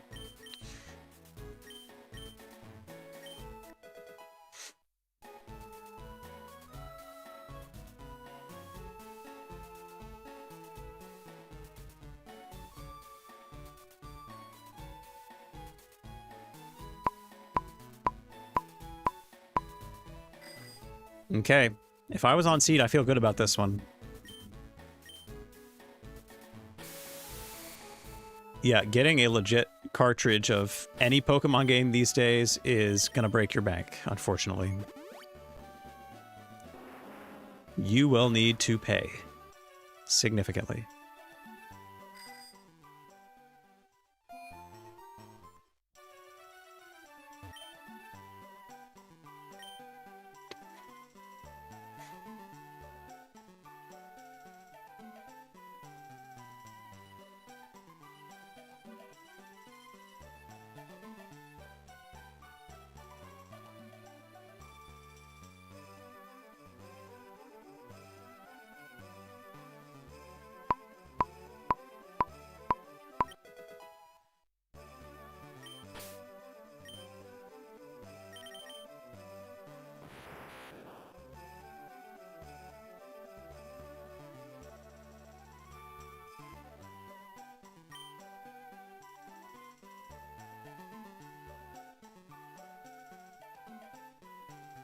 I was one seed late. Sad.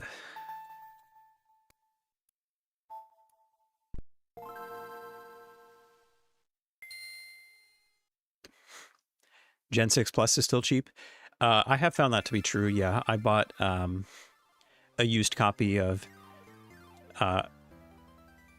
Alpha Sapphire and X fairly recently, and it wasn't too expensive.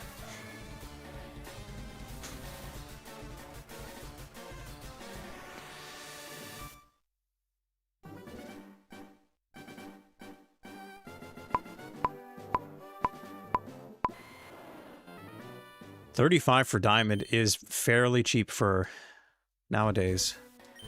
Are you sure it's legit? Because that's a pretty big steal.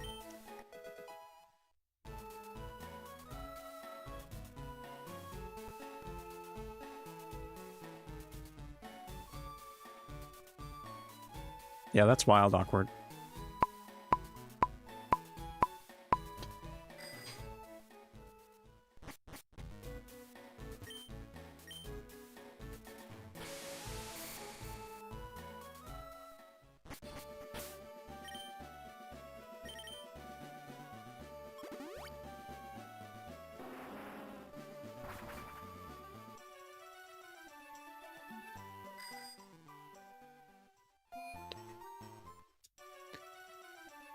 Yeah, it is unfortunate that you can't do the day-night cycle evolutions in these games.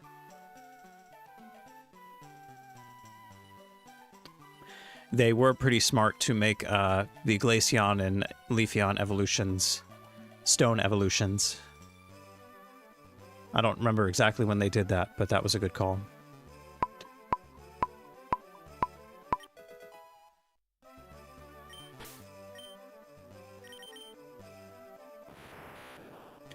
I'm a lonely boy.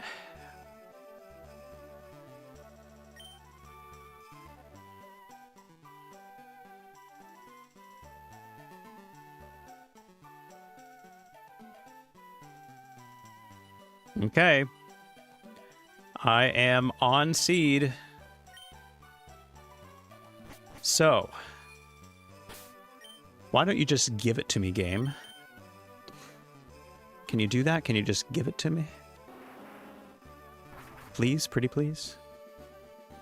I know I hit my first seed. Or I hit my first target. The first half of the PID. Now, was I frame perfect on this?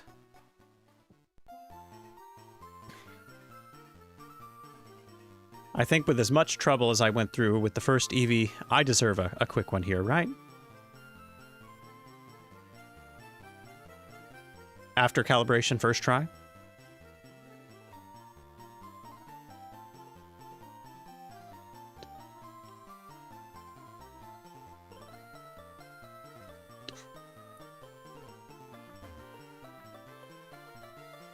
RNG manip is wonky on fakes, like flashcards or like bootleg copies. RNG manipulation's different. I don't actually know what's entailed by that.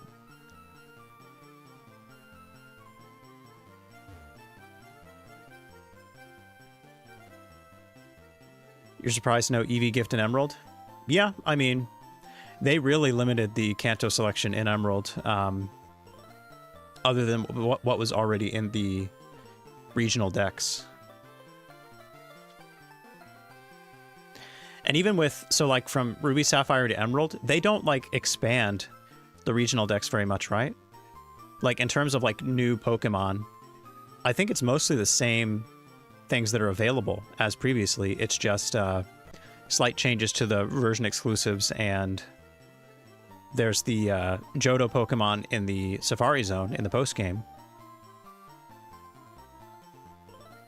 But most of the encounters are relatively the same, versus like going from Diamond Pearl to Platinum, there's a lot more Pokemon in the regional decks in Platinum versus Diamond and Pearl.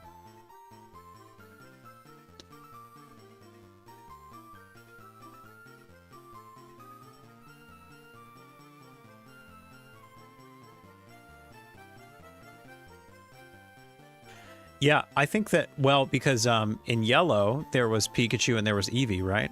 As the options. Or your rival gets Eevee, you get Pikachu. So I feel like it was always an idea, but they didn't really start pushing it until, yeah, probably the 3DS era. Probably in preparation for the Let's Go games. Plus, Eevee's been so popular that they kind of have been forced to give it some love.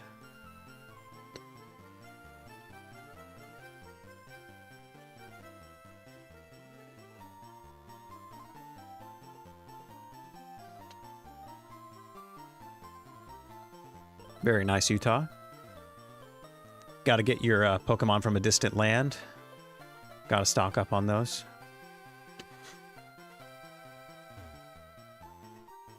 Oh, it bypasses anti-piracy check. That is interesting, and that will affect... Yeah, that's kind of funny. Funny how that works. That's the only significant difference, Brendan, is that Marill is earlier, obtainable earlier.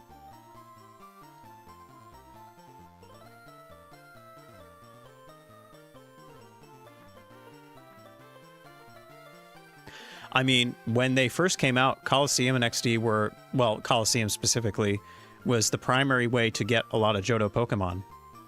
So I wouldn't be surprised if people that played it around that time, they still have some of those mons. Because they were a lot more important back then for dex completion and such.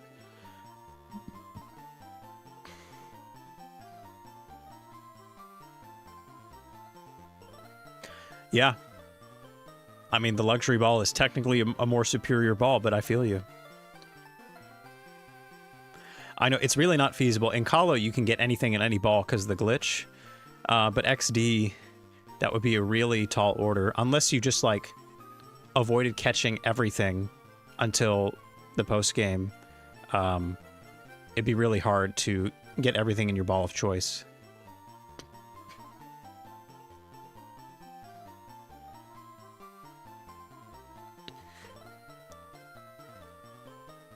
Oh, that's kind of cool. Playing with XD Gallade in Battle Revolution.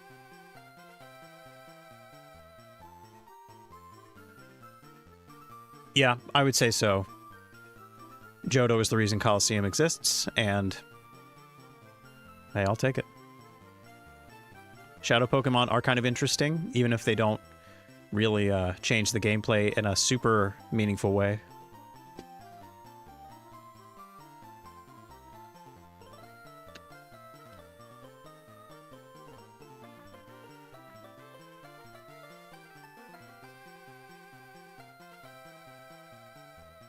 I never played Coliseum or XD until much later because I didn't have a GameCube growing up.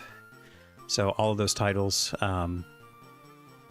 were not accessible to me. Also, by the time I first started playing Pokemon, it had already been past, you know, that kind of like heyday of the GameCube anyway. So...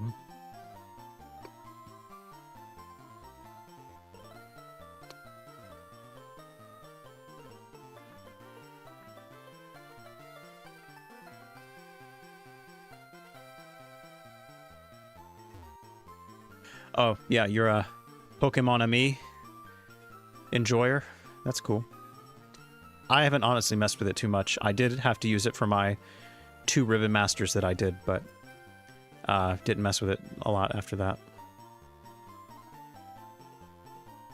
I think because I had to go through all these features for the Ribbon Master, I didn't really appreciate them as much. I was more just like checking things off a list, rushing through.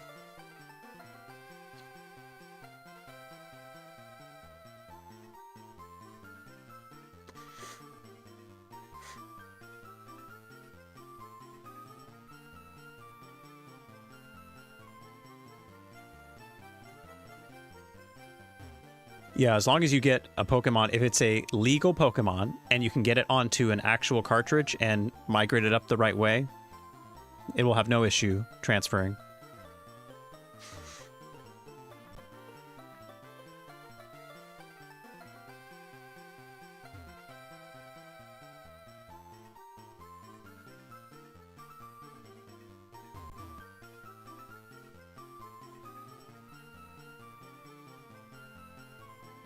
Yeah, up until then, you had to metaphorically care for your Pokemon, feeding them berries or whatever random stuff, you know, like...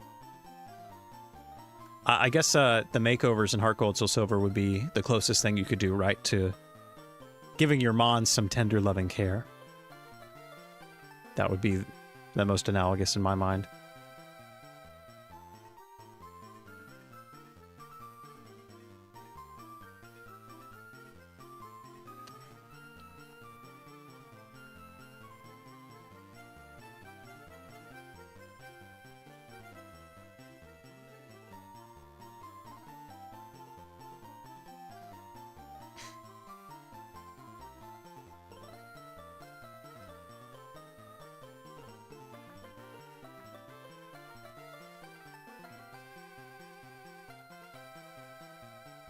Oh yeah, that was... Having followed Pokemon Heart Gold, Soul Silver changed the game. There's a reason why people were begging for that in every title afterwards.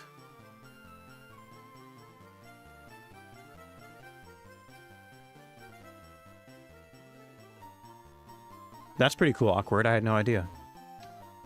And there's no official way to play Game Boy Advance titles on the 3DS, right? So... Interesting that that's an option via unofficial means, or that it works that way.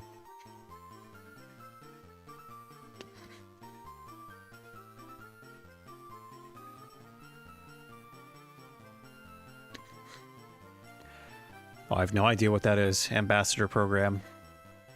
No clue.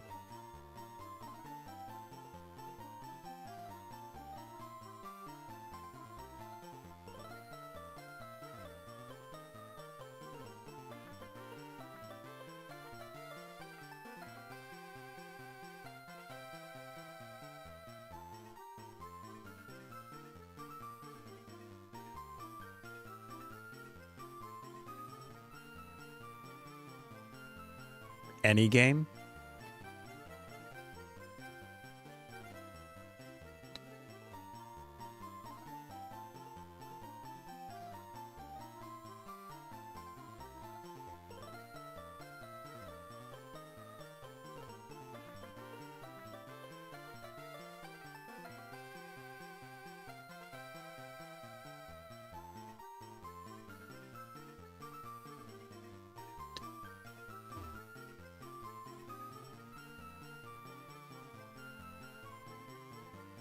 Wait, really? I had no idea.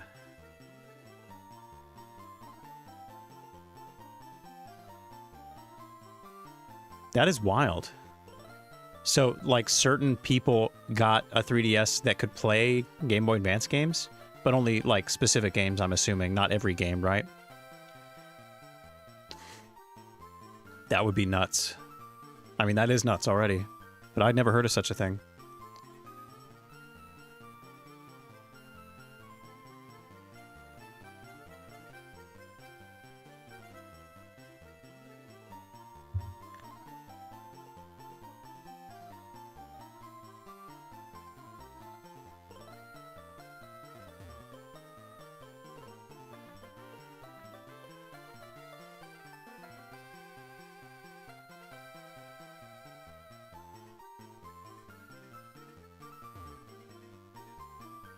Alright, we should be getting close now, right? Close to our second shiny Eevee, right?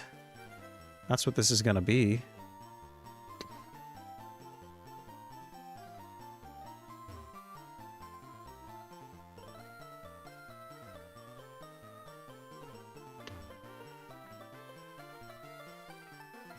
Yeah, I knew you could run GBA games on the 3DS, but I thought it was emulation.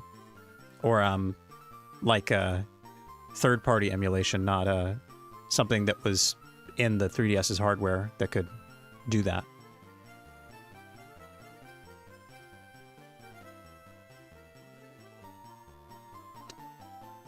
But that is really cool. I'm glad that they have that capability. Because that completes the trio, right? With the Virtual Console, you can play Game Boy games, Game Boy Color games, Game Boy Advance games, and then natively you play DS games and 3DS games, so that you have one system that can play them all. That's really cool.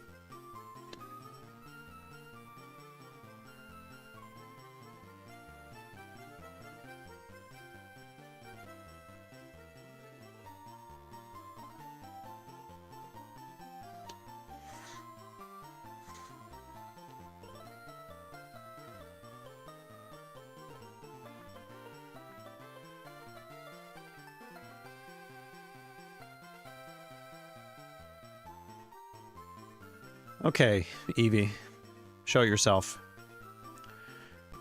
Show yourself, please.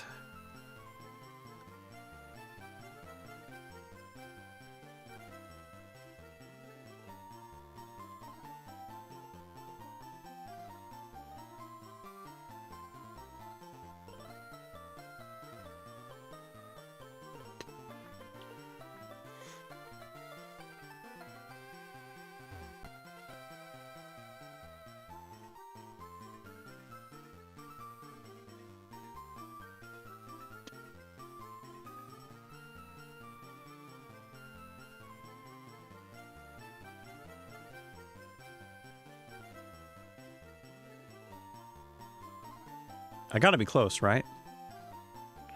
Like any second now. Any second.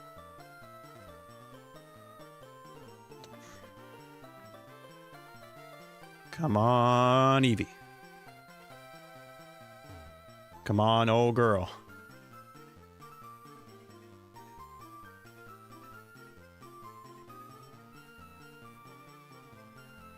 I did know about that, Awkward. I didn't know the specifics, but I did know that RNG manipping in Gen 4 on a 3DS is slightly different.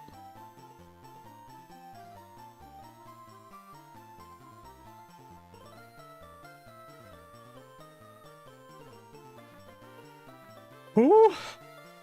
Eevee, come on. It's got to be like any second now, right?